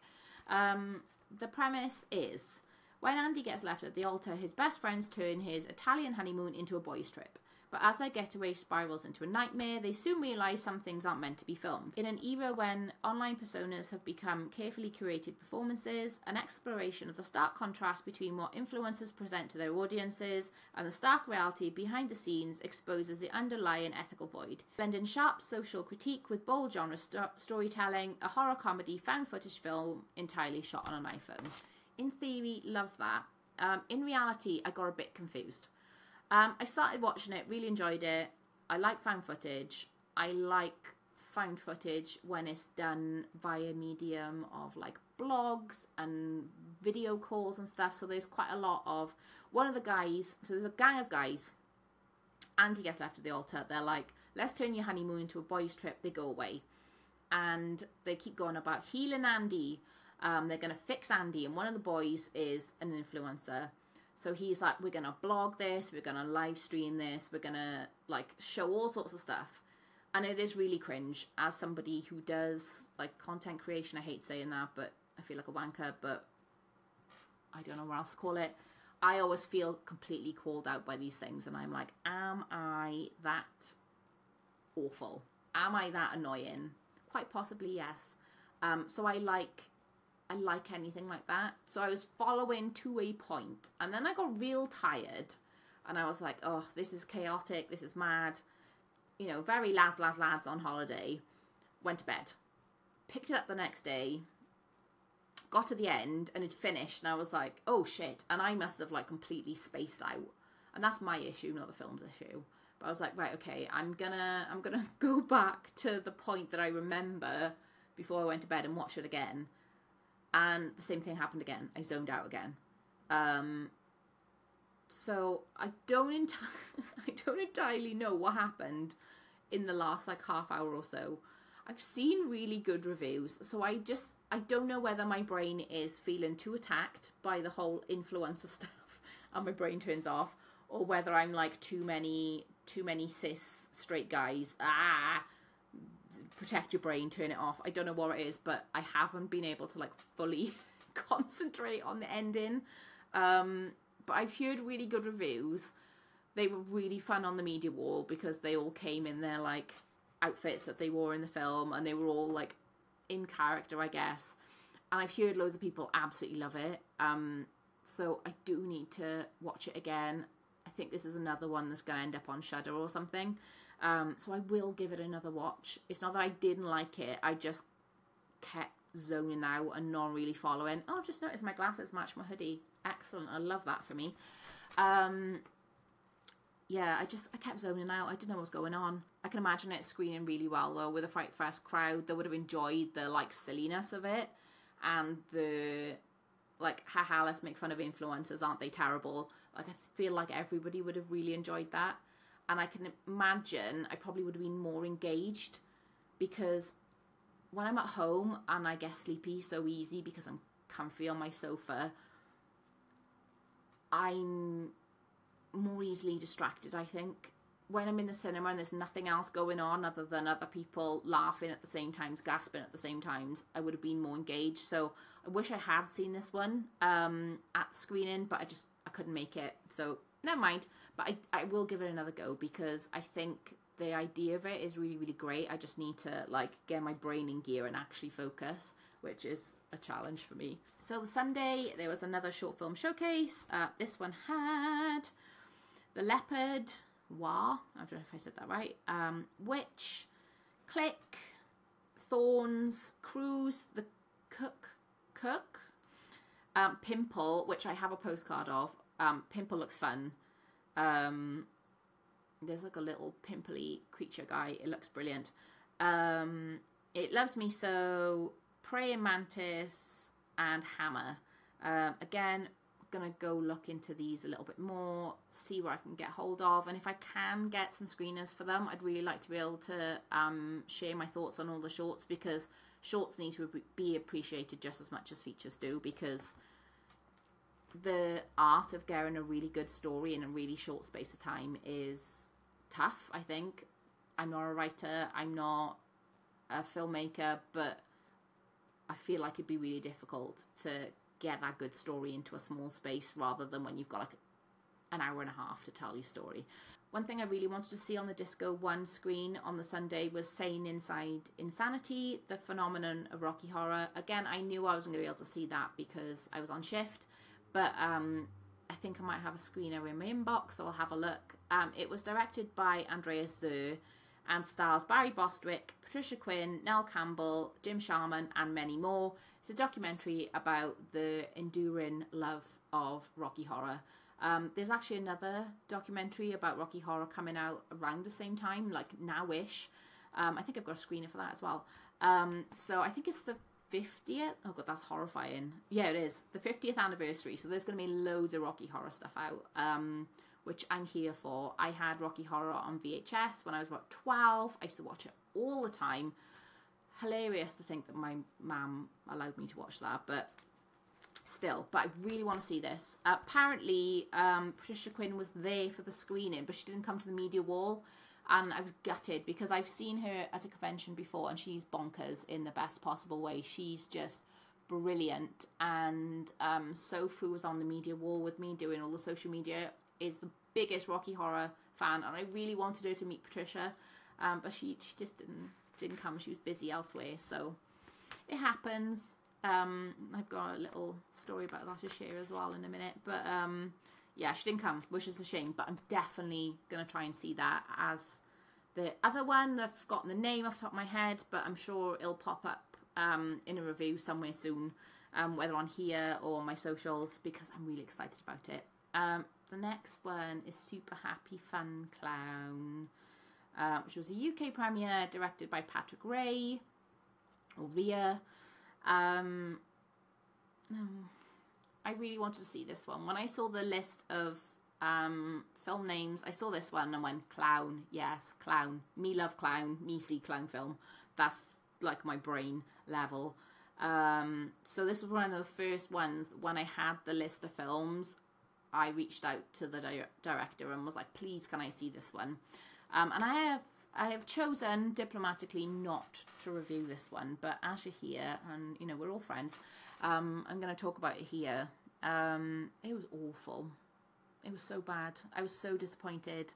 I like the idea of it. It sounds good. I'll read the blurb. Jennifer Sullivan works a menial, low-paying job. Her mother and slovenly husband emotionally abuse her, rubbing her nose in her perceived failures. Her only comfort in her miserable life is her side gig entertaining people at a local park as Jenno the clown. As her dreams of happiness slowly fade away, Jennifer decides to embrace the mantra that infamy equals immortality, so she combines her love of clowning, serial killers, and classic movie monsters in a night of bloody horror the world will never forget. That is, unless detectives Marshall and Barnes can put a stop to her rampage. In theory, sounds fucking great. Reality, I don't want to say it was terrible, because, you know, every movie's a miracle and everyone will enjoy something, but I literally enjoyed nothing about this film, and I feel so bad. And when I'd spoken to Patrick, the director, on email, I was like, I'll be on the media wall, I'll say hello. And when he came to the media wall, I was like, I hope he doesn't go, hi, are you Sam, who I spoke to on email? I was thinking, I hope he hasn't, like, checked his emails just before to, like, check my name. Because I would just be like, ah! So I tried not to make eye contact with him. And he seemed like a really nice guy. I didn't need to make eye contact. It wasn't like I was being rude, just to clarify. It's just I didn't want to be like, hello, my name's Sam, I'm helping, hello. And then him be like, oh yeah, didn't you watch the film? Because I didn't enjoy it. And I feel so bad. It was very low budget. The performers? Yeah, I guess. The actors, the performances weren't great. There was like CG blood and stuff. I can forgive a lot of that stuff to a point. if I can see what the director's trying to do, what the message is trying to be. But it sort of went over into edgelord territory again with one thing. And I don't like doing spoilers, but I just need to, like, spoil one thing. Because for me, it was entirely unnecessary. Like, her mum is a cunt. She's going to kill her mum. We know that. Fine. She shot her mum in the head. Not great effects. It was CG blood, but fine. Again, I get it. CG blood means you don't need to do a practical effect that then you need to reset the set for. Like, I get it. But then what went over the edge from, like, okay, she just killed her mum to, oh, for fuck's sake, was she fingered her mum's head hole and then used the blood to wank. That's edgelordy stuff. There's no mess. Not everything has to have a message. Sometimes things can just be for the cool visuals, but this didn't have a cool visual. This was like a woman killing her mum and then masturbating with her mum's blood. Like, that's just edgelord shit. And Patrick doesn't seem like an edgelord. He seems like a really nice guy. He doesn't look like an edgelord, but like, when that happened, I was just like, right, I've just lost all investment in wanting to like this movie now. Like, there was just no need. And I feel like, I think this was written by a guy. I think Patrick wrote it as well. A film like this, to me, feels like it should be written by a woman. If you've got a female protagonist, and it's so much about her experience, a fucking guy shouldn't be writing it. And I get if you have this cool idea and you want to write it, great, but I just think so much of the dialogue and so much of happened in this film. Like, I persevere. Just very often I turn not very often I turn a film off and don't finish it. So I did persevere and watch at the end. But I just feel like so much of it, had a woman written it, it would have been very different. And I feel like I would have been able to root. Like, I didn't root for Jenna the clown at all. Normally, give me a murderous clown and I'm like, fuck yes, kill everybody. I want the clown to win. And I didn't give a shit. And I just feel like there wasn't enough to her. And sorry to be that guy, but I just feel like a female character written by a man really has that depth to them. And I'm probably just being a massive misandrist saying that, but fine, whatever. There are notable examples, of which I can't think of any now because I'm upset about the clown. But there are notable examples of where men have written female characters. Okay, Mike Flanagan. Anything Mike Flanagan has written with female characters, brilliant. And I think that is because he potentially consults his wife or his friends or his family, or he's got a deeper understanding of women. And I'm not saying of femininity, because every woman is different. Femininity is a different thing for everybody, but it was almost like a caricature of a woman, and there was just no depth. And I just feel like, you know, not to do the whole like women hold multitudes, but like there was just nothing to her. And in some arguments you could say, well, there doesn't need to be anything to her. She can just be like a cold, dead, emotionless slate that just goes around killing people. But I want more. Like, Art the Clown is just a clown that goes around killing people, but he's got more to him. He's got depth to him. He's got, I don't know.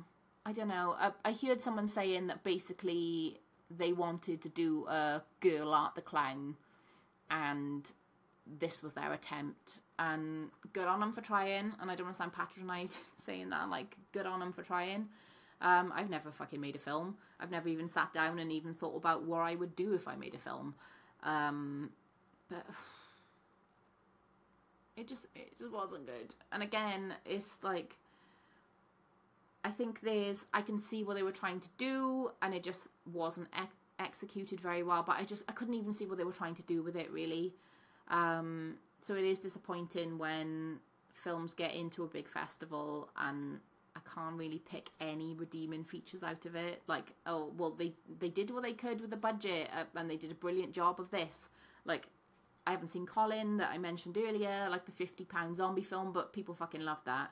It's not about budget. It's not about, you know, what's available. It's how hard you try. And I'm sure they work really hard, and I feel like I'm digging myself into a hole now, but it was just, I had nothing good to say about it, which made me really sad. I wanted a girl clown on a murderous rampage to be fucking brilliant. Even if it was shit, I wanted it to be brilliant, if that makes sense.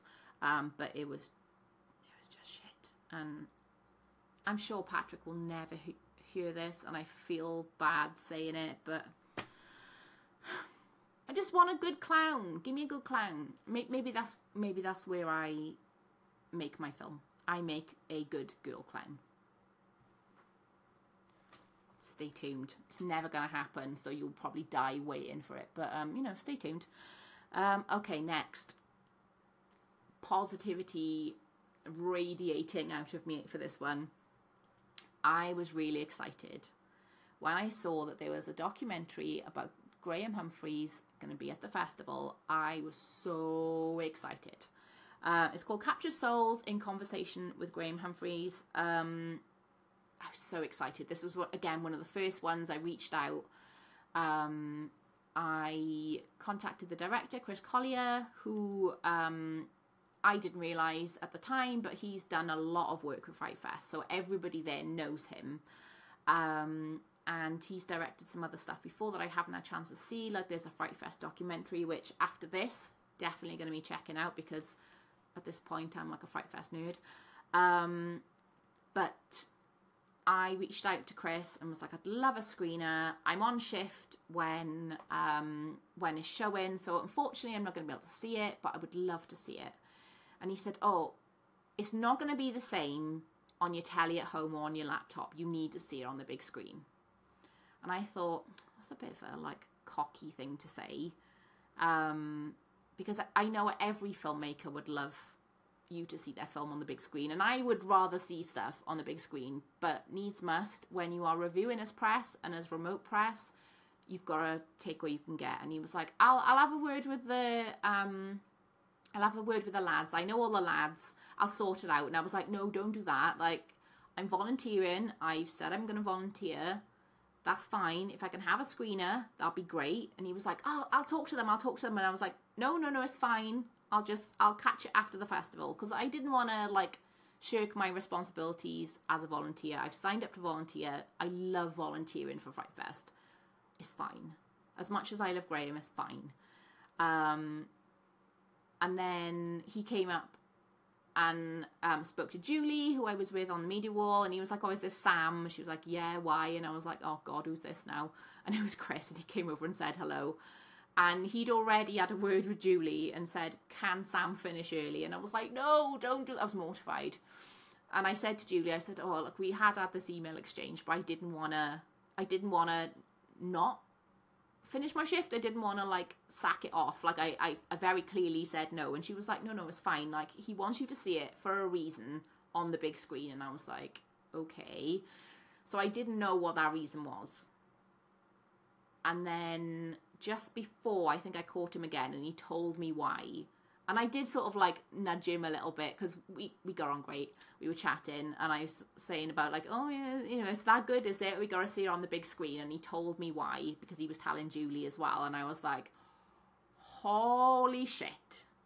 So Graham Humphreys, if you don't know, I hope you do if you're a horror fan and you're listening, because Graham is like one of the most iconic artists in the horror industry.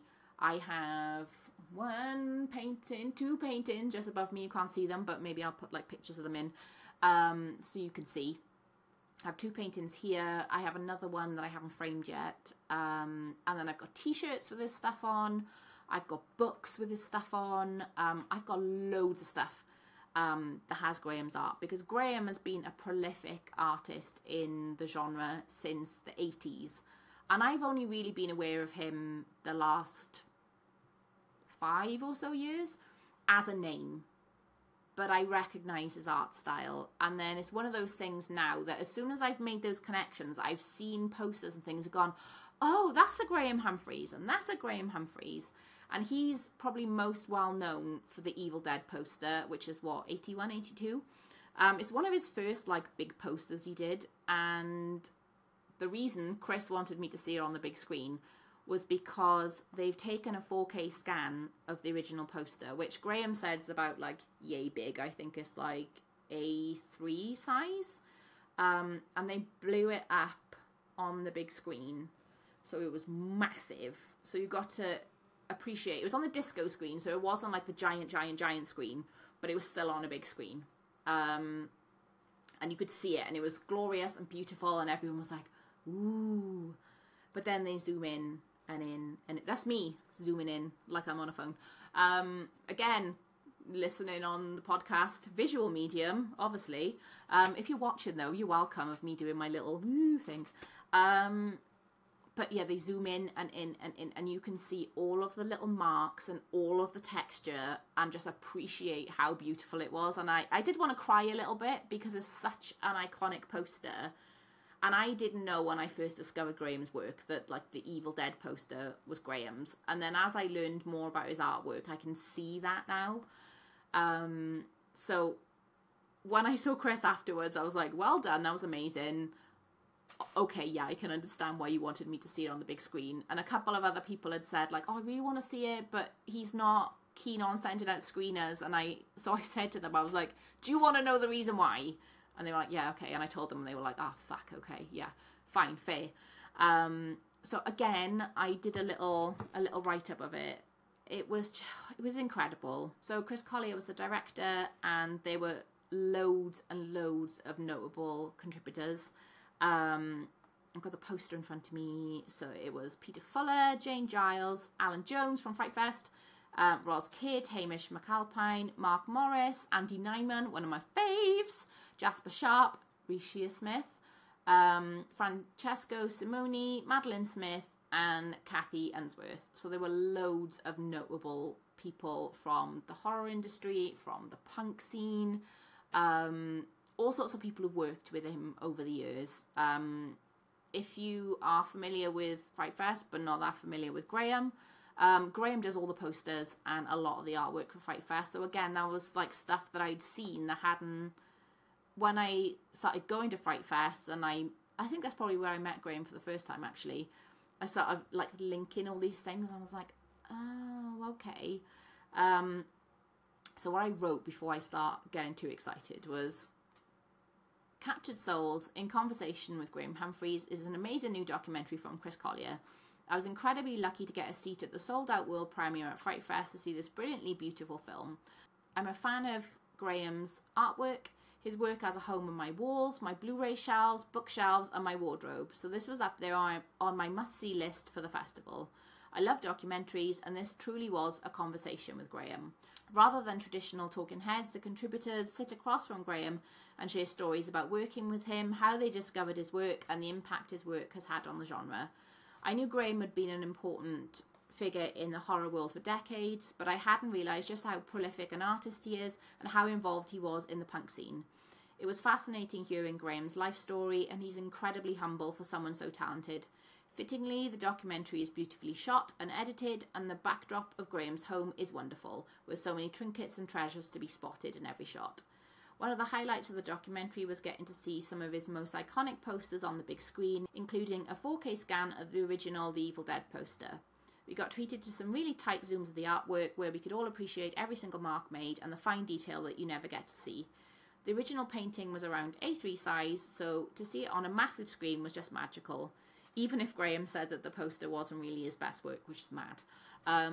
If you appreciate a beautiful film poster, a more engaging take on a documentary, or are just a fan of Graham Humphreys, this is a must-see. And I gave it 5 stars.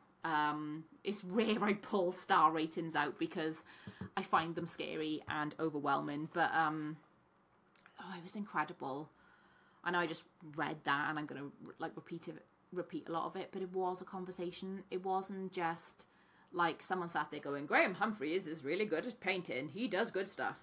It was people going, I remember the first time I saw your work. I remember being in the video shop and I saw the Evil Dead front cover and I was like, oh my God, what is that? I need to see it.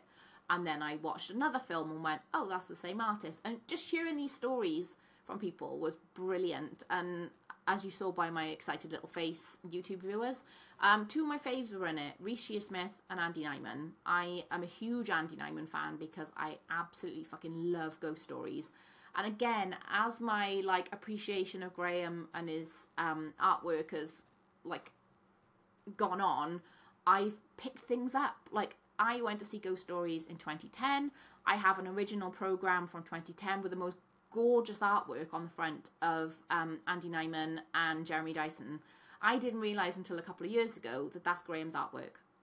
And they talked about how that came about. And there's some really funny little anecdotes and stories. And Andy, being ever the humble person as he is, tells like an embarrassing story about his first interaction with trying to get Graham to do some work for him. And Reece Shearsmith is on there, who I absolutely love. He's one of my favourite creatives and actors. He's amazing. Like, some of my favourite stuff ever, Psychoville, League of Gentlemen, Inside Number 9. He's behind all of that. And I just think he's amazing. And hearing him share stories, he's got so much information in his brain as well. And he's talking about these old books that he had when he was younger that Graham had as well. And they're talking about all these different things. But then there was loads of people from the music scene. I know Alan Jones from FrightFest, like, has a foot in both camps of, like, the music scene and the horror scene. And I know there's a lot of crossover. But, like, I've seen documentaries that Alan's been in talking about the horror scene. In this, he talks about a lot of the music stuff, and I hadn't like really appreciated that about Alan either, so that was really interesting. But there's loads of really cool people in there, and it's pretty much all filmed in Graham's flat, which is beautiful. So it's really intimate, and there's quite a lot of stuff that I can imagine Graham would have felt really awkward about, in the nicest possible way, because he is quite shy and quiet, and he's very, very humble. And there are parts in the documentary where he sat in the seat and he goes, I don't know. And you can tell he's not comfortable talking about himself.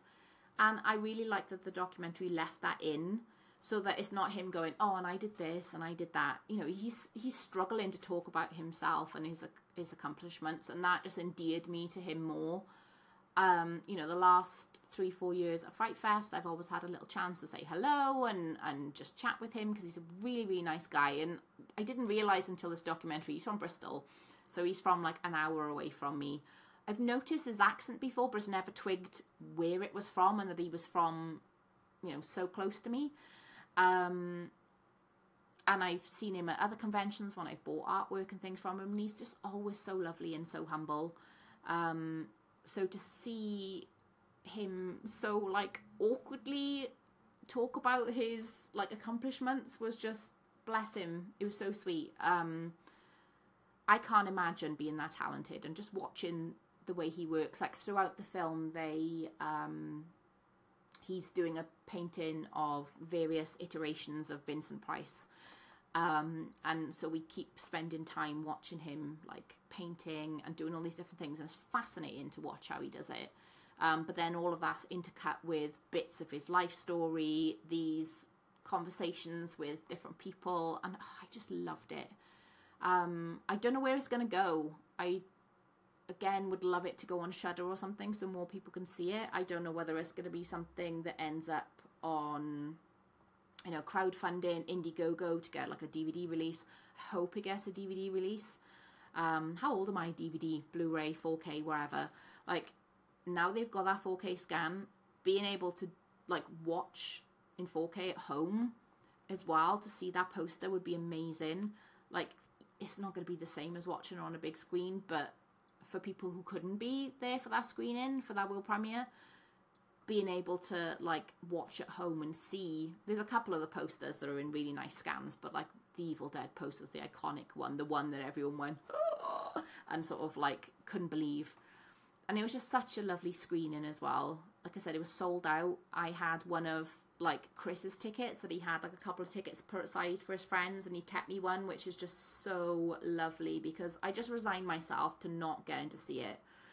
And Julie said, look, you're only finishing half an hour early. I think this was on like day 4. Should you worked so hard, like the least I can do is let you finish half hour early to go see the film. So we had the media wall with Chris and Graham. Andy Nyman was there, and I always see Andy at FrightFest anyway, so I'm always like, hello. Here, that's me, the girl obsessed with ghost stories. And quite a few of the other contributors were there, and on the list was Reece Shearsmith.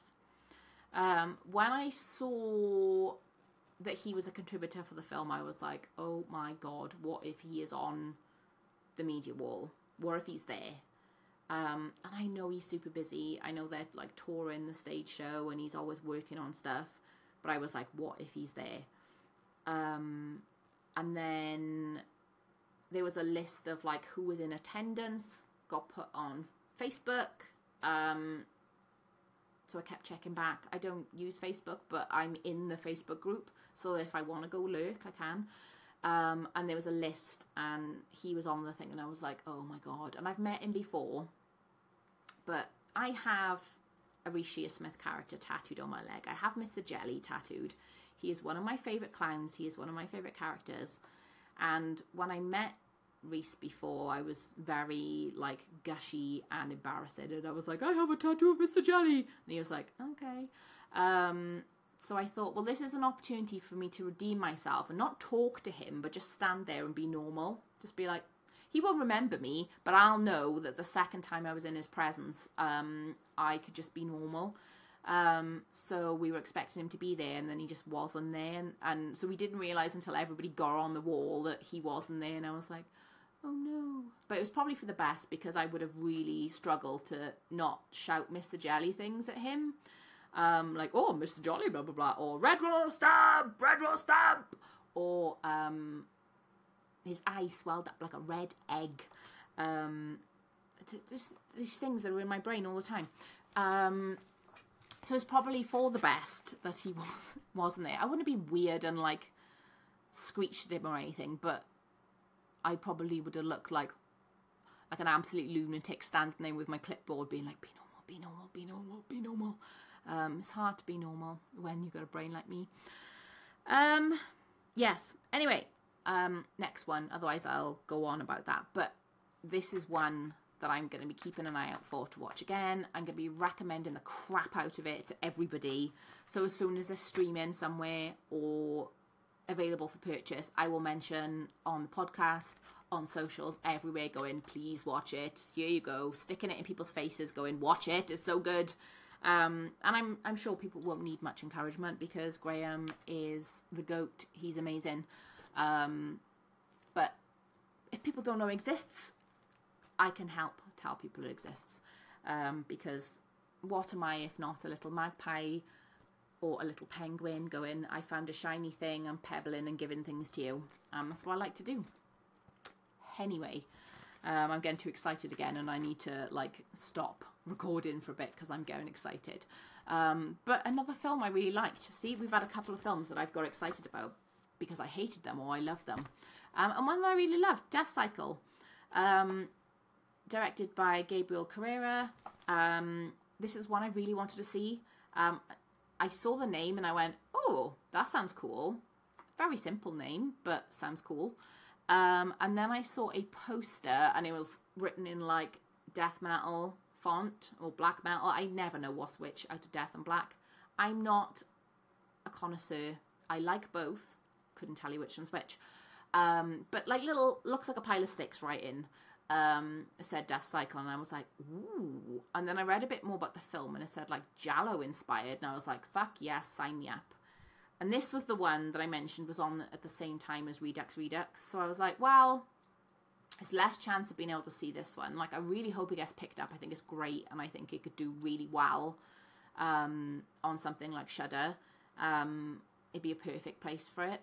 But I know Redux is going to get picked up. It was a smash hit, runaway sensation.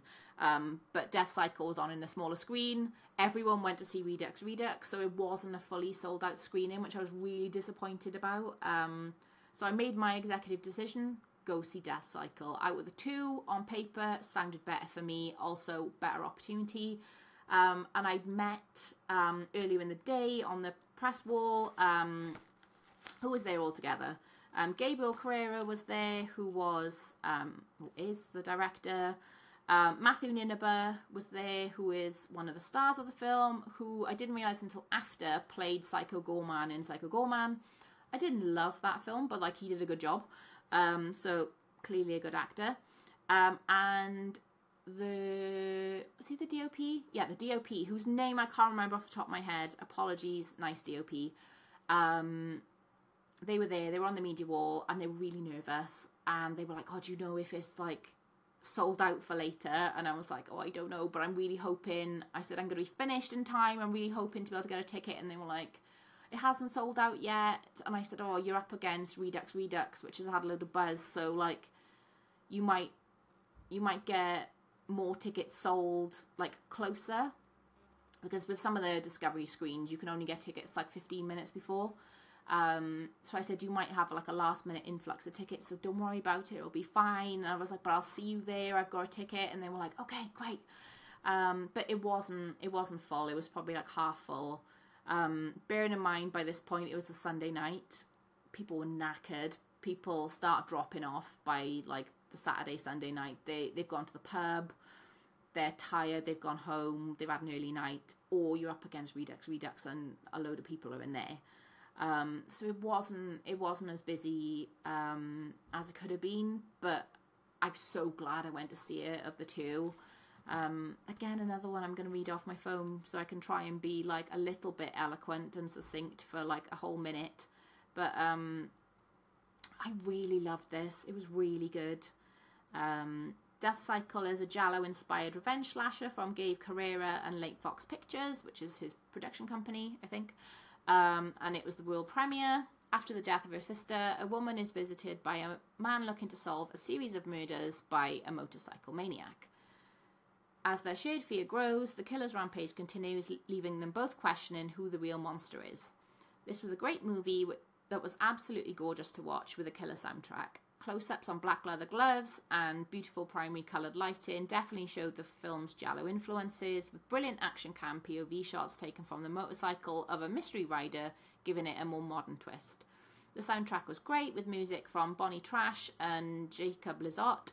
It's always nice to hear a sick metal score on a movie. Plus, Death Cycle has a Metal as Fuck logo on the poster, little rock hand. The movie had solid performances, standouts being Matthew Nineba as Luca and Chris Castor as Abby, some really rad kills and special effects, and the story was cool. I really found myself rooting for the leather-clad, be-helmeted motorcyclist. See, you can tell I wrote this with not thinking about reading it out. One small downside was there were some issues with the sound design in places, which I think were literally amplified by being on such a big screen. But after the screening, Gabe mentioned some of the issues with the sound that he'd noticed, so hopefully that will get tidied up before it gets a wider release, which I really hope it will. It will be the perfect addition to the Shudder lineup. A really solid, enjoyable 3-star movie from a filmmaking team with a lot of potential. I feel a bit mean giving it 3 stars. Maybe if I watch it again, I'd bump it up a little bit. It wasn't a bad film. It was a great film. I really enjoyed it. But I just think for the level of story and what unfolded, like, I just think 3 is a really solid rating for it. It wasn't too long. All the characters were likable. It was well written. It was beautifully shot. Gorgeous film. I chatted to the DOP again afterwards, and I was like, oh, that was beautiful, well done. And I asked about like the cameras and stuff, which is how I know it was done on action cam shots, because there's cameras mounted to, I think, the exhaust pipe of the bike, so you get shots of like the wheels as it's going along the road. There's shots facing forward from the handlebars, facing the helmeted rider from the handlebars. It just looked fucking great. It looked so good, and like the soundtrack was brilliant. It was really buzzy and atmospheric and maybe a bit proggy. I don't know. I never quite understand what prog is, but like my understanding, a bit proggy. And yeah, it was brilliant. I loved it. It was a mood, as the kids say. It was a mood, a vibe. I really enjoyed it. Gabe previously directed For the Sake of Vicious, which I've heard about, and says previous FrightFest favourites, For the Sake of Vicious and Do Not Disturb. So it seems that Gabe's been there before, which is great. I love it when FrightFest get directors back, because I haven't seen either of those films, but I know next time Gabe comes back with his next movie, he's going to have improved again. So it's nice to see that growth with people, and it's really nice that FrightFest like invest in directors as well, and I think they actively try and get people back to show all of their movies. Like The Addams Family, they've been over so many times, and another director I'll mention when I get it, Alice Mayo McKay, another director that they've really like, I don't know, like hitched their wagon to, is that the saying?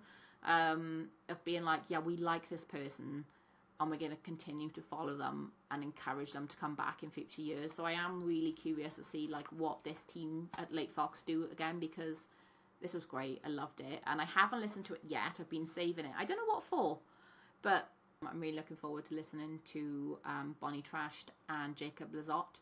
The soundtrack is great. I think Gabe said after the screening that there's a Spotify playlist, or maybe there's an album on there. I haven't had a look yet, but I definitely want to check it out and listen to it again, because it was really moody, really atmospheric metal, like I said, which is really nice. I always think metal as like horror, and horror people like metal, and I know that is not the case, but I always think there's more of a crossover between the two than there is. So I like it when you do actually get a horror film that has metal, especially when it's like following around a murderous motorcyclist. I just feel like that feels inherently metal. So metal soundtrack, yes. And something else I really appreciated about them as well, I spotted before the film, like in the morning, I think I mentioned already that there's tables with like postcards and flyers and stickers and all sorts of stuff that people can come and pick up and like take away with them to remember the movies that were there. There was a little booklet that had the Death Cycle logo on the front, and I was like, what is that? And you could see it was like quite a like thick booklet. It wasn't just like a pamphlet. And when I got a bit closer to it, I could see it said something along the lines of like a role-playing, single-person role-playing game based on the movie. And I was like, ooh. And I think it was like 2 left, so I grabbed one, put it in my folder. I thought, I'm not going to look at it. I'll look at this later. So I noticed then the last one had gone off the table. So I was like, great. Because, like I said, Gabe and the rest of the team were a bit like, oh no, are we going to sell out this screening? So I thought, well, someone's taken all of the booklets, so that's a good sign. And then when I got to the screening, I ended up being in a seat next to the DOP and the directors. So I was like, oh god, there's no pressure then to like the film. But Gabe came down and introduced the film, and they handed out a couple of the little booklets, and they said, we'll be more than happy to sign them if you want after the film. So I was like, oh, okay. So I already had it in my bag. So after the film, I was like, yeah, fuck yeah, that was great. Went down to the foyer area in the cinema, and they were out there before everyone else. So I sort of like quietly lurked, and I was like, hello, I really like the movie, and asked them to sign my little book, which was really nice. Like, I'm not an autograph hunter at all. Like, I'm not really that bothered about autographs, but it was just nice that I'd had like that previous like little interaction and chatted with them about the movie and how much I was looking forward to seeing it, and then getting to see it and then chat to them afterwards. And they asked, did I play role-playing games? And I said, well, I've been interested in doing like D&D for a while, but I'm always too scared, and like LARPing has been something I've always been curious about, but I'm too scared. So they were like, oh yeah, well, have a go at this. Like, it's perfect. Like, it's a single player game. You can see if it's for you. And I was like, oh yeah, I love that. So like, I love that I got to have that little like moment to talk to them about it and get my book signed. And I've got a nice little memento. I haven't played the game yet. and waiting for me to have enough brain cells. And considering I went straight from FrightFest, had like 2 days at home to decompress, and then went straight to another festival, I'm still like, bleh. Again, been home like 2-3 days and I'm still tired. So I'm doing what I can with the spoons that I have. Speaking of, I will need to go and do some other stuff now. So at least I've done like the main screen and disco one. This is going to be a fucking long ass podcast. I don't think I'm editing that much out of it. So this might be like a 4-hour podcast, but then I can say it's an extensive overview of FrightFest. And that sounds quite good, like I'm clever. But yeah, I'll leave it there for now. Hopefully I'll do some more recording tomorrow. I'll have a new face. I'll have a new outfit. How lovely that will be. Again, how lovely that will be for the people on YouTube. But yeah, I will catch you again later with Disco 2 and 3. Bye. So I'm back after a couple of days. Godzilla's with me. He is rubbing his head on the microphone and on the desk. So hopefully I can use this audio and that his purring isn't too loud. And my computer's also being very loud right now. So if you can hear me, hooray! If not, oh, hello. There we go. There's his little face for anyone watching. Okay, so going back on to Discovery Screen 1. I can't really remember where I was because it was a couple of days, but that's so me. That's so me. So the next thing on the list was Short Film Showcase 4. In this was Watch Me Burn, The Fairy Moon, Frame, Ouija Go Out With Me, Undertone, Homecoming, Don't Look, and Grandma is Thirsty. Of these, I obviously want to see all of them. We know how I feel about shorts. But I really want to see Fairy Moon. It has Johnny Vivash and James Swanton in it. Love both of those actors. They are absolutely great. Them alone is enough for me to want to watch this short. And I've seen a couple of pictures and stills and things, and it looks really lovely. So that is one I am going to be looking out for. And I know it's coming to a few more festivals soon. So hopefully I'll get a chance to see that one soon. Grandma is Thirsty is also one I'm very curious about. So I'm going to put that towards the top of my list for movies to see. Next then is The Weed Eaters, directed by Callum Devlin. We saw the cast for this one, and they seemed like a really fun bunch. And I know that is not, I know that's not the way to judge the film, but they were a bunch of New Zealanders. I love New Zealand humour. I'm not sure whether this is a comedy horror. I'd imagine so, because it's about weed and there's cannibalism and it sounds really silly and really fun.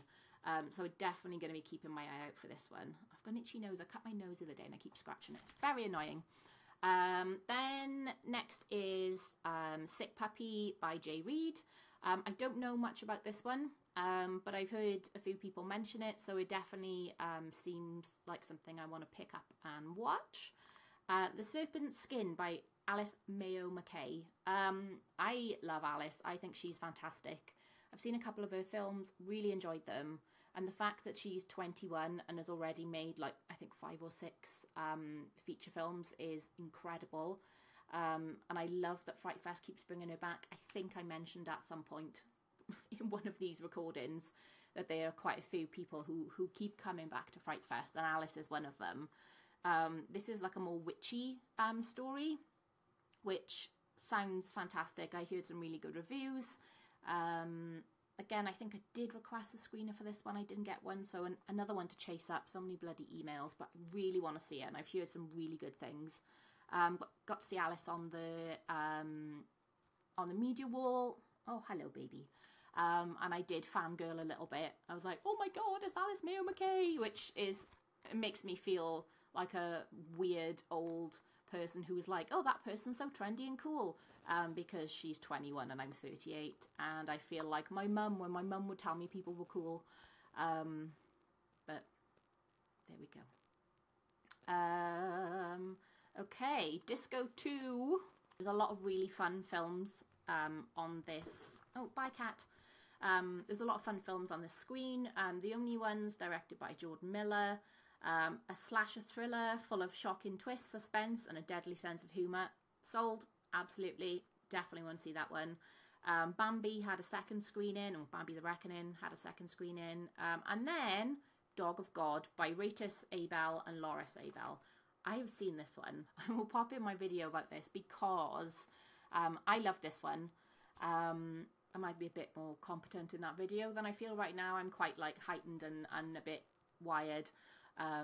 So I don't know if I'm going to make any sense, but we're using that wiredness to record. Once upon a weird, dark and funny time came Dog of God, a Latvian animated film that's just had its UK premiere at FrightFest. From directors Ratis and Loris Abel comes this absolutely bizarre and bonkers movie. It had its premiere at the Tribeca Film Festival and is from the team that made the Oscar-winning animation Flow. I absolutely love this movie. I love animated movies and I don't get the chance to watch animated horror often enough. This was absolutely bonkers. And I say that in the best possible way. I love this film. I didn't really know what to expect going into it. I knew that the animation was going to be great. It's from Oscar-winning animators. I knew the story was going to be really cool because it's based on 17th century folklore, but I didn't expect what I got. Dog of God is a surreal, horny, folk horror fairy tale, and it is absolutely batshit crazy. That's the reason I'm floating in the middle of this poster, because I don't want to get told off by Instagram or TikTok for any of the images that I'm covering up. But I know I've lived a very sheltered life, but this is the horniest animated film I have ever seen. I know there's probably hornier, but I didn't read too much about the plot of this before I went into it, and I was genuinely shocked, but in a good way. It is just surreal, bizarre, weird, all of those superlatives, but it is absolutely brilliant. There's probably an element of sort of psychedelia going on. It is really trippy and strange, and I don't really want to tell you any more about it other than this is one of those films that the vibe of it just completely sucks me in. It's definitely a fairy tale type story, but what happens in it is just so bizarre and I absolutely loved it. One thing I will say, even though I was over the moon that it was an animated feature, it is rotoscoped animation, which for me falls a little bit into the uncanny valley. When I was watching it, I did wonder if it had been rotoscoped because the facial expressions are very realistic. And for me, it sort of took me out of the fact that it was animated. But by no means would I say that that is a bad point about the film. It's just something for me that I found a little bit odd. But I would really like to find out more about how they made it. I know it was made using blue screens and they had live actors doing all of the character parts. They were animated over and the backgrounds were added in after. So I would love to see the process of how this was made. It is genuinely incredible. I definitely want to see it again. I really want to own a copy of this on Blu-ray. It's one of those films I think that I'd love to watch over and over and take in all of the details, take in all of the weird little quirks and things that are happening, but also learn more about how it was made, learn about the animation process, how they did the backgrounds, what the inspiration was, because apparently this is based in truth. Inspiration for this movie was drawn from an actual werewolf trial in 1692, which is super cool. So I'd love to learn a little bit more about the history and what inspired this film as well. And if you get a chance to see this, it's only just had its UK premiere at FrightFest, but I'm really, really hoping this is going to get a wider release. I will keep an eye out for release dates and information. This is one that I want to own, I want to see again, I want you to go see because it's super cool, it's really different. I know it won't be for everybody, but I thought it was just absolutely brilliant. And I would love to see more films made like this. If you know of any animated horror movies that are weird, trippy, surreal, please let me know because I definitely want to see more movies like this. But yeah, I love this. I love animated stuff, love animated horror. This was, you know, fantasy horror. It was very weird, it was very horny. I know there are a lot of horny animated films out there, mostly like anime type stuff. It's not for me, I don't watch it. So I've never seen anything animated that is this horny. It was so funny. I didn't expect it. I knew there were going to be some like sex things in there because I'd read the plot, but I didn't expect not a spoiler, I don't think, but within the first minute of the film, you see a giant dick, and I was like, okay, that's what's happening with this film. It was fucking great. My only thing that I didn't love, don't rub your head on the mic, lovely. The only thing that I didn't love about it was that it was rotoscoped animation. As I was watching, I was like, this is weird. It looked very realistic, but at the same time, it fell into that sort of uncanny valley. And I found out it was rotoscoped, which I didn't understand. I've seen animation like this before, which basically means live actors film stuff and then it's animated over the top of, which makes more sense. But then that's also really funny when I think about some of the scenes in the film that they must have had to act out. But it's fantastic. If you get a chance to see it, it's a Latvian movie. The guys who directed it, oh my god, they were on the media wall and they were absolutely huge. They were both like over 6 foot. One of them was like proper strapping. And what I absolutely loved was they had massive like silver necklace medallions made of the logo of their movie. And they both had like black suits on. I'll see if I can find a picture and pop it in. But they just look so cool and quite intimidating. I did get a chance to say hello and just say I really loved your movie. And, you know, I'm popping a review up later. So, you know, very positive, good things. I don't think their English was the best because I don't know. I don't know whether they were looking at me funny because I was just so excited about their film, or whether they didn't really understand me, or just because I'm like a feral gremlin creature. But yeah, they were very nice, and they've messaged me since to say like, thank you for my lovely review, which is always nice. I like being able to connect with people when I've connected with their art, I guess. And yeah, I absolutely loved it. It would be one I would want to buy on Blu-ray and watch again. There's a lot of stuff going on. I know that sounds really vague, but it's a beautiful film. And I would love to see more about how it was made, how the rotoscoping was made. So if all that sort of stuff exists and comes out on Blu-ray with special features, sign me up. Absolutely want it. And that will then be one of those films that I just like foist the Blu-ray on people and be like, hey, watch this film, it's really good. I don't know if you'll like it, but I like it. But yeah, I loved it. And it's sort of set me off on a little animated horror binge, I guess. So I'm going to try and find some more animated stuff. Like, I love stop motion, the film, and stop motion as a concept. So I need to watch stop motion again because I have that on Blu-ray and it's beautiful.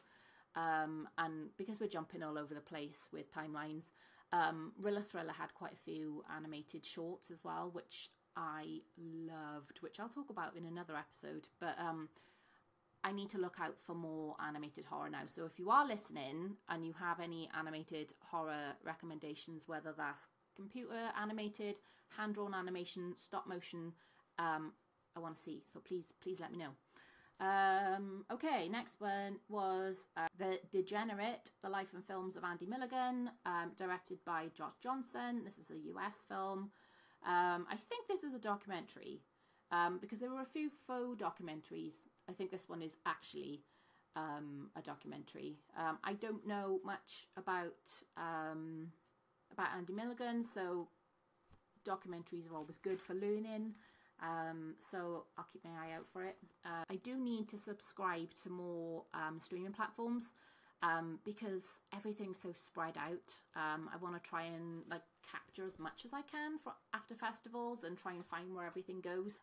Okay, Short Film Showcase 1 featured Dead Tooth, A Bay, Tapestry, Flowers, Pandora Inc., Vazen, Vowels, 5 Star, and Murder Bird.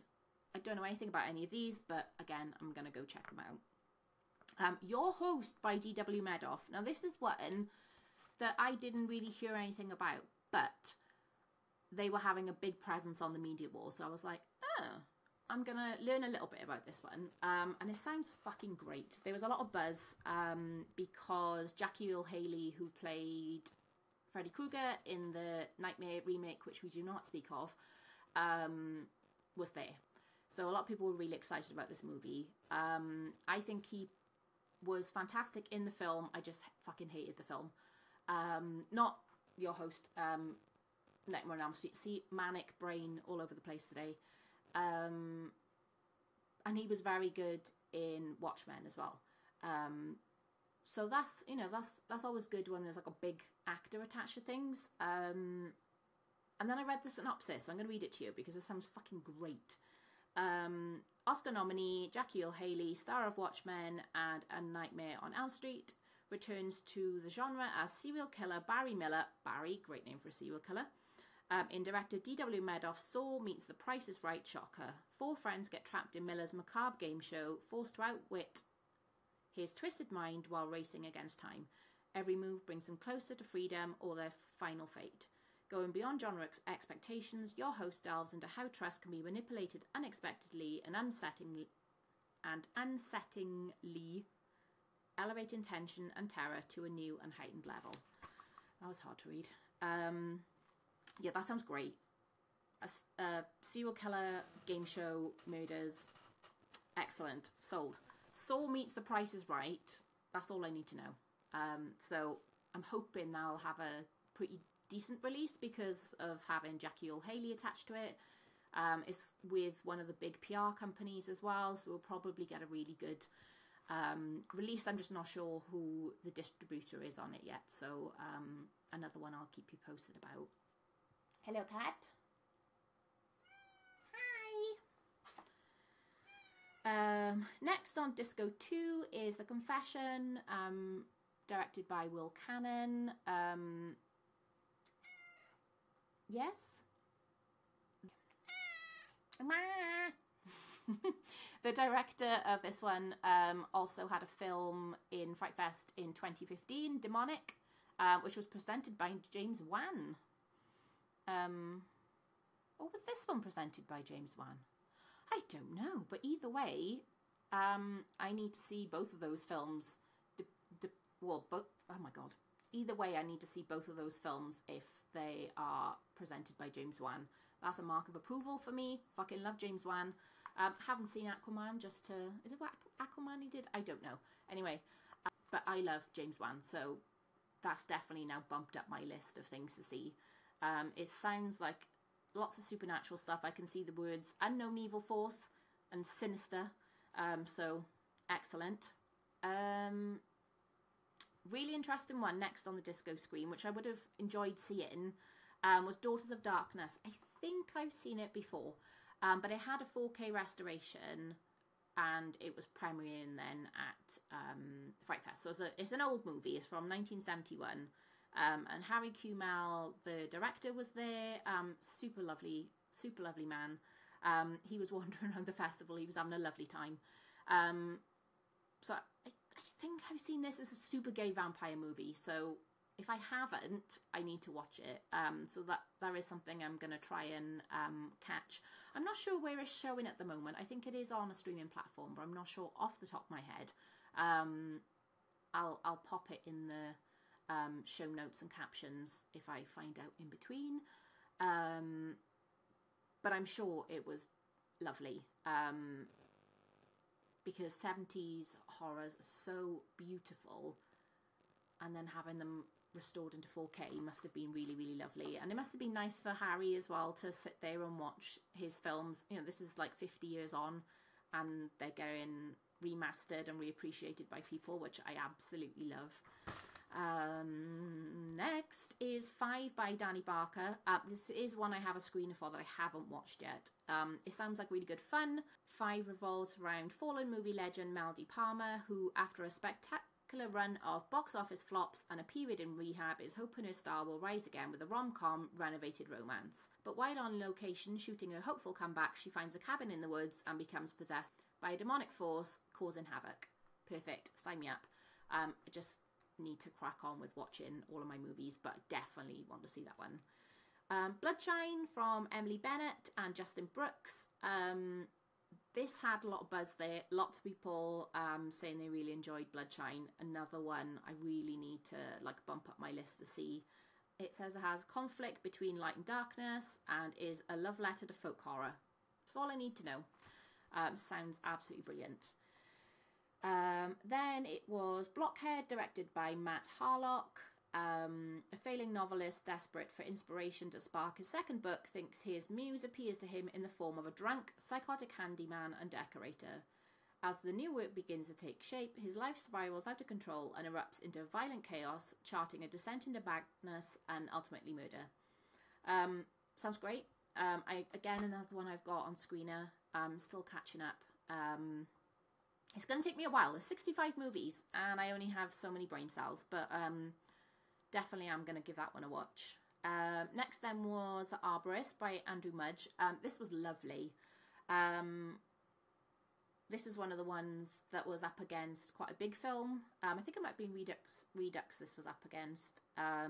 So it didn't have a full screen, which was a shame. It was pretty well attended, but there were a few empty seats. But I'd much rather see a smaller one that I might not get a chance to see again over one of the big movies, and this was lovely. It is, I'll read you the synopsis. After suffering a devastating loss, grief-stricken arborist Ellie and her resentful son Wyatt are hired by mysterious recluse Arthur Randolph to fell the trees in part of his vast remote estate. As Wyatt starts showing signs of erratic behaviour and falls prey to creature hallucinations, a haunting awakens and Arthur discloses the real reason he chose them to clear the wound-wood. Sundance alumnus, winner of the MTV Viewers' Choice Award, and internationally acclaimed director Andrew Mudge takes you on an entirely different folk horror journey into the dark unknown. I really like this. This was a warm bath movie. Lie back, just take in all the vibes. It was beautiful. It is definitely a folk horror. It was quite slow in places, but I didn't mind because it was beautiful. And I feel like a lot of folk horror revolves around the vibes. And I know recently I've been talking a lot about the vibes of movies. Because sometimes I don't need to lock into a complex plot, or I don't know. I'm brain all over the place today, but sometimes I just like to enjoy a movie for the experience. And this was an experience. It was really, really lovely, and I would definitely watch it again. It was a lovely film. It feels like something that will be on Shudder, so hopefully that gets picked up, and I can let you know when it does to go watch it. Next was The Mannequin by John Barrado. I don't know anything about this one, but it sounds cool just looking at it.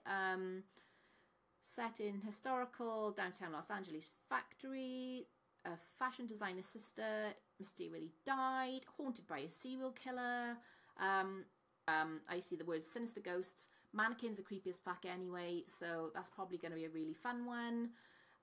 There was a panel with Film Sussex with Jen Handorf. I fucking love Jen Handorf. I've heard her on a bunch of podcasts. She's a producer, a writer, I think, maybe a director. But she's super cool. She's just one of those people you listen to her talk and you're like, I could be friends with you. I would like to chat about movies with you. She's really cool. She was on the media wall as well. So I was like, that was a little derpy face for people who are listening and not watching, because I was like, oh my god, she's so cool. Because yeah, writers, producers, podcasters, all of these cool people are super cool to me. I get more excited about those than actors. But that's me being really lame. Hellcat, directed by Brock Bodell, was another one. Didn't hear much about this one, but I have got a sticker. And stickers are great for reminding me of movies. I met quite a few of the cast of this one as well, and they were really, really lovely. I think one of the girls in there was also in one of the other movies, so that's good. So yeah, another one, definitely gonna try and give a watch. Also from Harry Kumel and Restored was Malpetous, and I know, or Malpetous, I'm not sure if I said that right. I definitely haven't seen this one. It sounds really cool. It says, a triumph of bravura conception and stunning design, director Harry Kumel's adaptation of Jean Ray's macabre fantasy novel is a dazzlingly audacious cult chiller showing for the first time in a 4K restored print. Malpertuis is the crumbling, ancient maze-like mansion where a dying warlock has trapped the aging Olympian gods inside the skins of ordinary Flemish citizens and cursed them to eke out a woeful bourgeois existence. Oh, I want to watch it just for that sentence. That was fucking great. Fabulous gothic sets generate a surreal sense of earthbound ethereality, excellent, and Orson Welles' playful performance. Cool. I don't know much about this one at all. Susan Hampshire's in it. I like Susan Hampshire. She's great. And again, 4K restoration of a beautiful 1971 movie. Love that.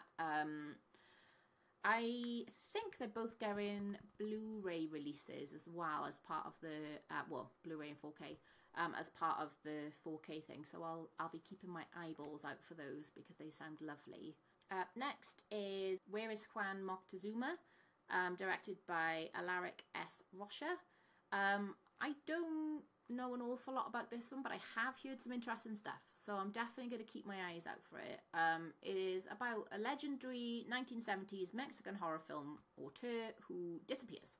I think this is one of the ones that I'm like, I think this is a fake documentary, because it says the last film Moctezuma made, and his first in Hollywood, produced by Roger Corman, 1,000 Paths of Death, was surrounded in mystery because it was shot in complete secrecy. Then he disappeared with the footage.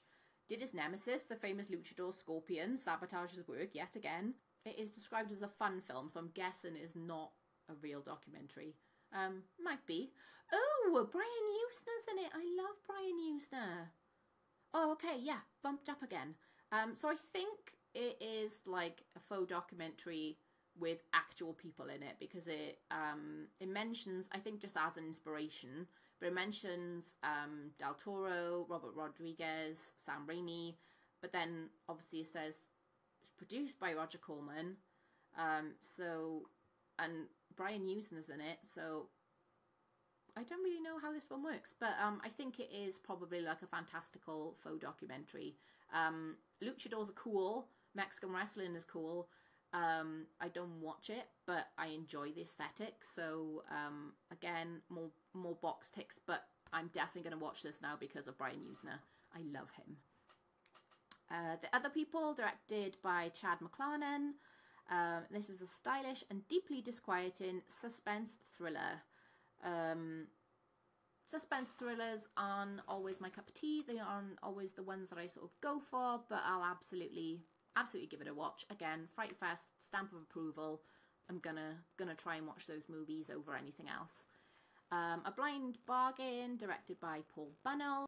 This one's really interesting. I talked to Paul, and I don't know if I have a complete grasp of what this movie is, but I'll read the synopsis. In 1922, after an extended battle with the censors over its doctors creating artificial life and attempting to play God, Golden Pictures released the silent film A Blind Bargain, starring the legendary Lon Chaney. But like Chaney's London After Midnight, it became a lost film when MGM destroyed the original negatives after taking over the company.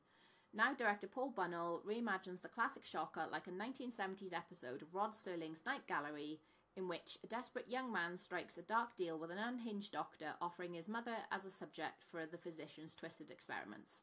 So I think a real film existed, is missing. This guy has, like, remade it and reimagined it, I think. Either way, it sounds really fucking interesting, and talking to Paul, it sounds really, really interesting. I think I have got a screener, so again, another one on my list to watch and report back about. There's so many of them. Ooh, okay. Next on the list is Above the Knee by Vilja Bø. I think I said that right, because my friend is Norwegian, and I was like, how do I say it? I love this one. Again, I've done another video, so I'm going to pop the video in. Above the Knee is the spine-chilling new thriller from the director of festival favourite Good Boy, Vilja Bø. Amir's life with his beautiful girlfriend looks perfect, but in reality, he is harbouring a dark secret he knows no one will understand. Ever since he can remember, he has felt his left leg doesn't belong to him. Plagued with visions of a rotten leg that must be amputated, he becomes determined to rid himself of this alien limb, whatever the cost may be. This incredible Norwegian film is so tense, and it is 76 minutes of just pure tension. I absolutely loved it. Freddie Singh as Amir is incredible. There's not a moment in this film where I didn't feel tense and worried. Amir is tormented and tortured by this feeling that his leg doesn't belong to him. This is a subject that I'm really interested in. I've actually heard and spoken to a few people who suffer with this problem. So the portrayal of it on film was really, really interesting, and you could feel that from Freddie's performance, that Amir just wanted this leg gone at any cost. As well as Freddie being tormented, the audience is tormented. We are tormented and tortured for the entire duration of the 76 minutes. We know at some point Freddie is going to try and get rid of his leg. We know we're going to have to watch something, and it is honestly painful, but in the best way. Amir meets Rikke, played brilliantly by Louise Wager-Ander. If I said that right, I'm so sorry. These are Norwegian names. I'm not great with that. But she is a lady who wants to be blind and spends her life pretending to be blind. They meet, they seem to be kindred spirits, and the dynamic between the two of those is absolutely fascinating. This film is genuinely brilliant, and it's already lined up for a UK release. It's going to be on digital platforms in the UK and Ireland on the 8th of September. So this is one I definitely recommend you check out. It's tense, it's gruesome, it's brutal, it's stressful. The performances are fantastic. It's shot beautifully well. When we see Amir plagued with these feelings, we see what he sees, and that is really, really powerful. And I think it's dealt with really well as well. There's no, this is a condition that people can and do suffer with, and it doesn't feel sensationalized. If anyone feels differently, this isn't a condition that I've ever suffered with, please by all means tell me, but it seems to be a very sensitively portrayed depiction of this as a condition. It's tricky to talk about this film without spoiling it, but it is absolutely fantastic. Above the Knees just had its UK premiere at FrightFest. This is one I really wish I could have seen with a crowd, because I guarantee you'd be able to cut through the tension in the air with a knife. It is amazing, and I can just imagine everyone sort of collectively holding their breath throughout this film. But it is really, really good. The poster's sick, just to point out. We love this. This is great. Absolutely check this one out when it hits digital on the 8th of September. It's an absolutely brilliant thriller that is going to get you squirming in your seat. Hopefully that was more articulate than me right now. Oh my god, this film is 76 minutes long, and you know from the second that movie starts that this guy's going to try and cut his leg off at some point. So it's just that like painful tension of like, when is this going to happen? And there's like a countdown in the film. Not a spoiler, I don't think. There's countdown, so the tension builds up as he's counting down to his plans. But also, at any point he could snap and just get rid of his leg. And from the other reviews I've read, is very sensitively portrayed. I haven't read a review from somebody who has this level of like body dysmorphia, where you feel like a limb or part of your body shouldn't be there. So I can't say that yes, this is the fantastic portrayal, but it feels very sensitively handled. It doesn't feel like anything was like sensationalized. And like I said, I have heard other people talk about this portrayal very positively. So hopefully there's no misrepresentation there, but it's such a fascinating topic, because people do suffer with this. They do want their legs gone. They do want to be blind. They do want to remove parts of their body.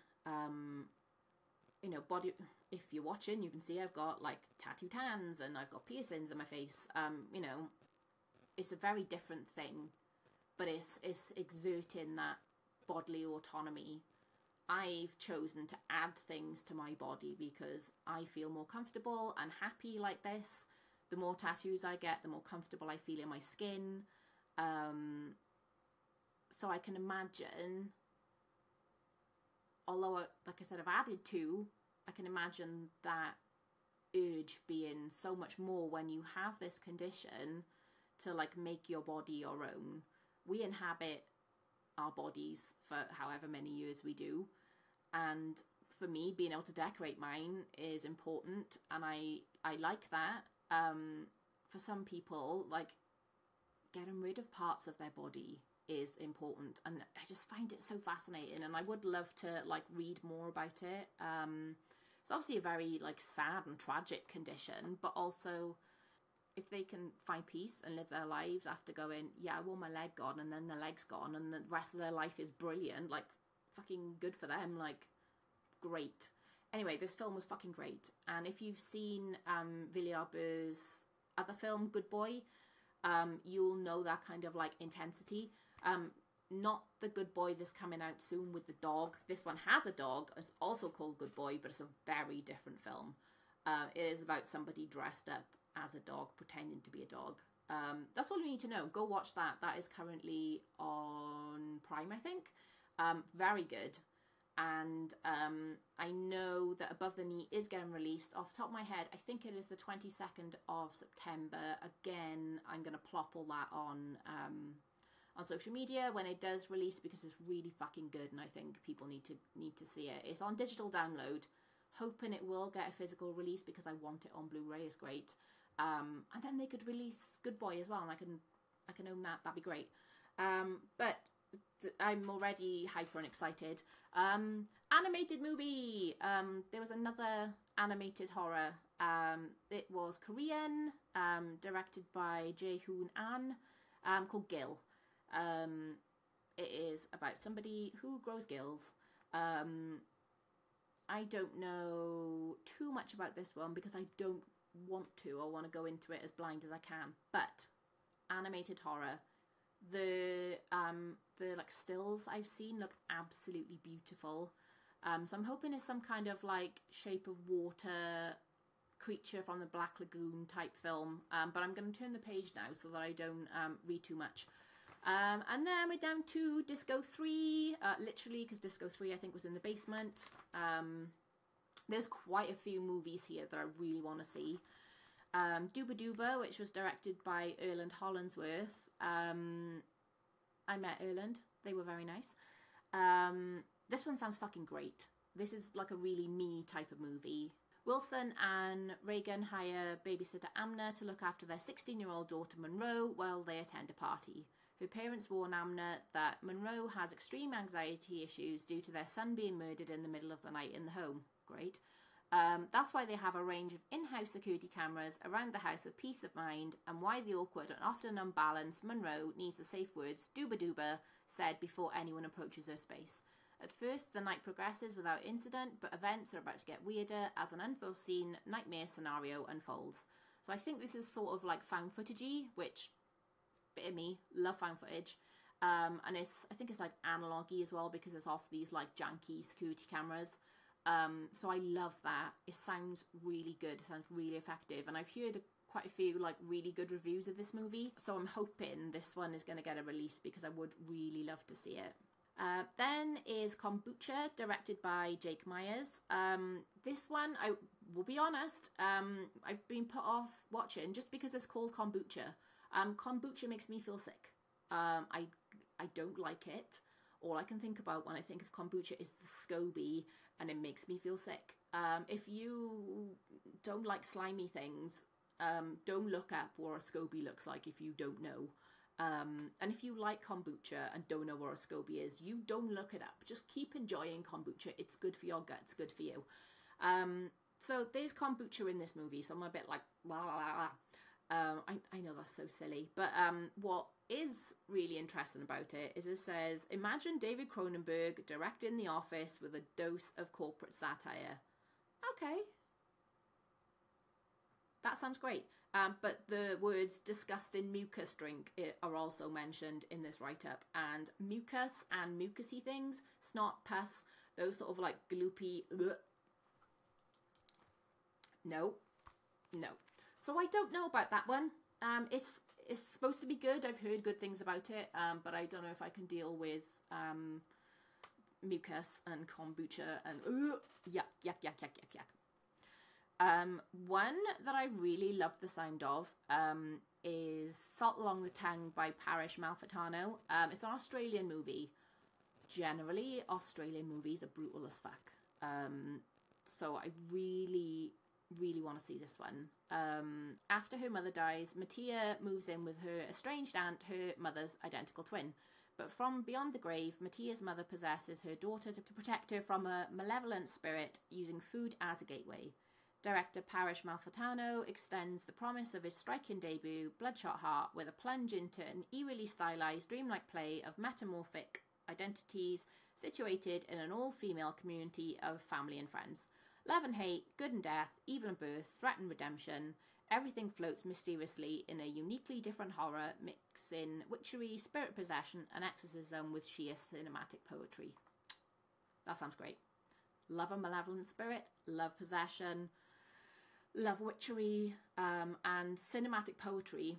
We love a bit of cinematic poetry, so absolutely want to see that one. Next then is No Seams, directed by Raven Carter, another one I have ready to watch. Hello. Shh. Another, what? Okay, come on then. Another one that has like a silly reason to want to watch it, but like the cast and crew was so beautiful for this film, and I'm like, oh, look at these beautiful people. So it made me more excited to watch it. Not in a pervy way, just in a like, oh well, at very least this film will be good to look at. It sounds really cool though. When student Ember is invited to a fun weekend at the home of school queen bee Abigail, she finds the place oddly familiar. Drawn to an unkempt grave in the backwoods, Ember begins to be plagued by the black bugs known throughout Florida as no-see-ums. Along with this constant irritation, she starts having premonitions of grisly death and bewildering flashbacks. Soon the shocking law of the land becomes clear as restless spirits seek a festering retribution for past crimes. And Ember embraces long overdue vengeful acts in this astonishing feature debut by Raven Carter. Great. I love getting to see movies by first-time directors. Like, that's such a big thing. And again, having your film, like, I think UK premiere. Having your film premiere, whether it's UK world premiere at FrightFest is amazing. So definitely going to give that one a watch. Maybe over the weekend. Or I'll probably end up sleeping all weekend because this current manic state is going to tire me out. But we keep on keeping on. El Instinto / Instinct is a Spanish movie from Juan Albarracin. Apologise for my pronunciation. This is somebody who suffers from agoraphobia. Agoraphobia or agoraphobia? Agoraphobia. Living in a mountain isolation for 3 years, he's unable to set foot outside. For personal reasons and a very important professional opportunity, he must seek an immediate solution for his illness. When therapy doesn't work, he grabs the chance to work with prestigious dog trainer Jose, convinced his canine techniques can correct his problem. But when Jose starts revealing psychotic behaviour, what at first seems like a good solution gradually turns into torture from which Abel cannot escape. For the trainer is trying to turn him into his hunter animal. Interesting. Do you think that sounds interesting? Yes, I think he does. The Haunted Forest, directed by Keith Boynton. This one looks so fun. It is about Zach, a high school senior obsessed with all things horror and Halloween. Love that. Lands his first job as a scare actor at the famous Markoff's Haunted Forest attraction in Maryland, owned by his cousin. Zach soon makes friends with a band of other misfits who feel the fear of expectant visitors. But after one of them dies tragically on the grounds, a series of strange killings begin, and Zach finds himself questioning his fascination with death and devotion to the macabre. Director Keith Boynton's independent Scream is a bloody humorous scarefest with a deadly serious thrill ride intent. Sounds fucking great. I love movies about people who are obsessed with movies. Love that. Especially if they're obsessed with horror and then they just litter all these little references in. Love that because that's me. I love seeing that representation on screen. Another UK premiere was Cover by Cameron Francis. It is about a travelling stamp dealer who stops at a diner where a mysterious woman pleads for help. This sounds like a thriller type movie. Haven't heard an awful lot about it, but again, we'll absolutely try and give it a watch. And I think that was the last movie. It was the last movie. This has taken me absolutely fucking hours to go through, and if you have listened to all of this, then sorry, I guess. I know there was absolutely no need to go through every single movie, but I wanted to. Because you might not want to sit there and read through the booklet yourself. You might want to listen to a little goblin wang on about it and share her stories about the festival. So if you have listened to this far, thank you very much. I hope it wasn't too chaotic and terrible. I will have tried very hard to cut around my different moods on different days and try and match everything up so it kind of makes sense as much as I can make sense, but I'm still recovering. FrightFest was bloody amazing, and I came straight out of that almost straight into another festival. So I'm still recovering, I'm still catching up, I'm still watching the movies, but as always, like, I love FrightFest, I really do. I'm already excited for next year.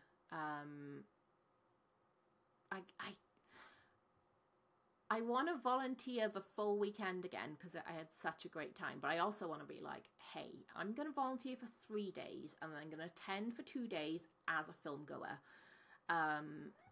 So I don't know what to do because I love volunteering. I really, really do. And like if I get to do Media Wall again, that's helpful to do all 5 days so that it's just the continuity of like people doing the work is going to be the same all the way through. And I still get to watch movies doing that, so I'm like, oh, I know there probably will be a year where I'll have so much FOMO that I will try and just attend as a guest. Who knows? I might get, you know, in-person media one year, which would be lovely. So maybe I can do every other 1 year media, 1 year volunteering. Hopefully I can continue having remote review access regardless of whether I'm volunteering or not.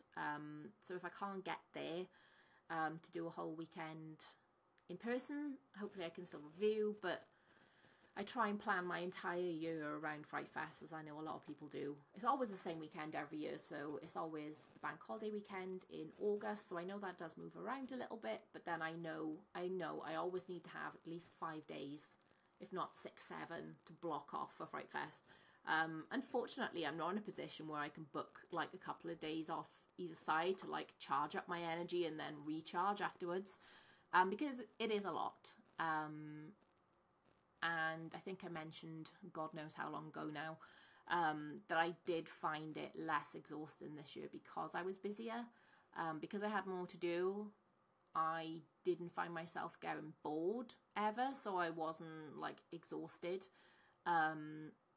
from like the mental, I don't want to say strain because that sounds dramatic, but like trying to like keep myself occupied and find stuff to do is more exhausting than actually doing stuff for me. So I had such a good time, and all of the staff and the volunteers, the people I work with, are all so lovely. And I just want to go all the time. I just want to go see them again, and just hang out with them. It's a shame I live so far. Well, it's not too far, but it's like 3-4 hours to London. It's not a like quick journey to go and like hang out with people, and lots of them don't live in London anyway, so they've all got to travel from all around the country, which is nice. I think one of the volunteers comes from France every year, which is amazing. So yeah, maybe I can suggest like a little like get together in the spring, so it's not like so long without seeing each other, because I do really love all of the FrightFest people, and I've sure I've waxed lyrical already about like how much I love Ellie and how she's like now one of my little besties who I just like send unhinged shit to all the time and screenshot things and just dump my brain into messages to her, and that's because of FrightFest. And I love it, I really do. At this point now, I'm just going, I love FrightFest, I love FrightFest, I love FrightFest, because my brain stopped working and I don't really have any thoughts left in there because I'm having a bit of a manic day. well, brain-wise anyway, not body. So I should probably wrap this up, because God knows how long this episode is going to be. It's probably going to be like 3 or 4 hours. But I'm trying to catch up on editing. All of my episodes are already recorded. I'm going to try and edit this and like put it out soon, so it's not like 6 months after FrightFest that I'm talking about it. At time of recording, we are still within like 3 weeks. Yeah, 3 weeks? 3 weeks since FrightFest, so it's not too bad. Yeah, so thank you for listening if you've listened this far. Hopefully you've heard about some movies you want to see. You've got a little list now of stuff. If there are any of the movies that you like the sound of and you don't know where you can find them, drop me a message. Because I do get quite a few emails from different PR companies and stuff, so I can double check. It might be I've had an email that says this one is now coming out on digital on, you know, whatever date. As I said, I will try and keep an eye out for releases for the movies from FrightFest, and pop it on my stories or in my feed, wherever, being like, hey, you can watch this movie now in this place, because I do like to, you know, the very least I can do is share about indie filmmakers and their movies when they come out, because I'm excited for them and I'm like, yay, well done. I wish I could make a movie. So yeah, I will definitely put updates out there, and like I said, drop me a message if any of these movies you want to talk about them because you've seen them, or you want to know where they are. I will do my best to let you know. But as always, please do give me a follow. If you're watching this on YouTube, I do have a YouTube channel, which I kind of forget about. I just chuck stuff on there every now and then. You can follow me at Horror Hyperfixations or at Horror Halloween and Home on Instagram, at Horror Halloween and Home on TikTok. And there's a bunch, if you go on any of those pages, there's a bunch of links to different places and different stuff. But yeah, it would be lovely if you can give me a little follow, send me a message and say hi, talk about any of the movies from FrightFest, because clearly at this point, FrightFest is a special interest. So I get very excited to talk about it. And yeah, say hi. Always lovely to talk about movies with people. Give the podcast a little rating. Please be nice though, because I'll be really sad if you give it a terrible rating. And if you do enjoy any of my episodes, please feel free to share. I know that sounds really lame to ask, but I love making this podcast, and I don't care if nobody listens, but if I know people have listened and enjoyed, that makes me really happy. And yeah, if you enjoy it and you want to tell people you enjoyed it, I'd love that. That'd make my little heart, my little black dead cold heart, very happy. And if you do, oh god, I hate doing these things, fucking hell. If you do enjoy, for some reason, my wittering, my videos, my podcast writing, fucking hell. If you do enjoy my podcast witterings, or any of my stupid little fucking videos I make, or anything I post, I have a Patreon. It is set up for £1 a month, so don't ask for any more than that. It's basically like a tip, I think, to help me cover the costs of the recording software and the hosting software and the editing software. I found stuff that I can use, that I'm comfortable using, but I have to pay for it. So if you do enjoy any of the fucking nonsense that spews forth from this little gremlin brain, and you would like to help towards the cost of all those hosting and editing things, I would be super appreciative. There's links in my bios.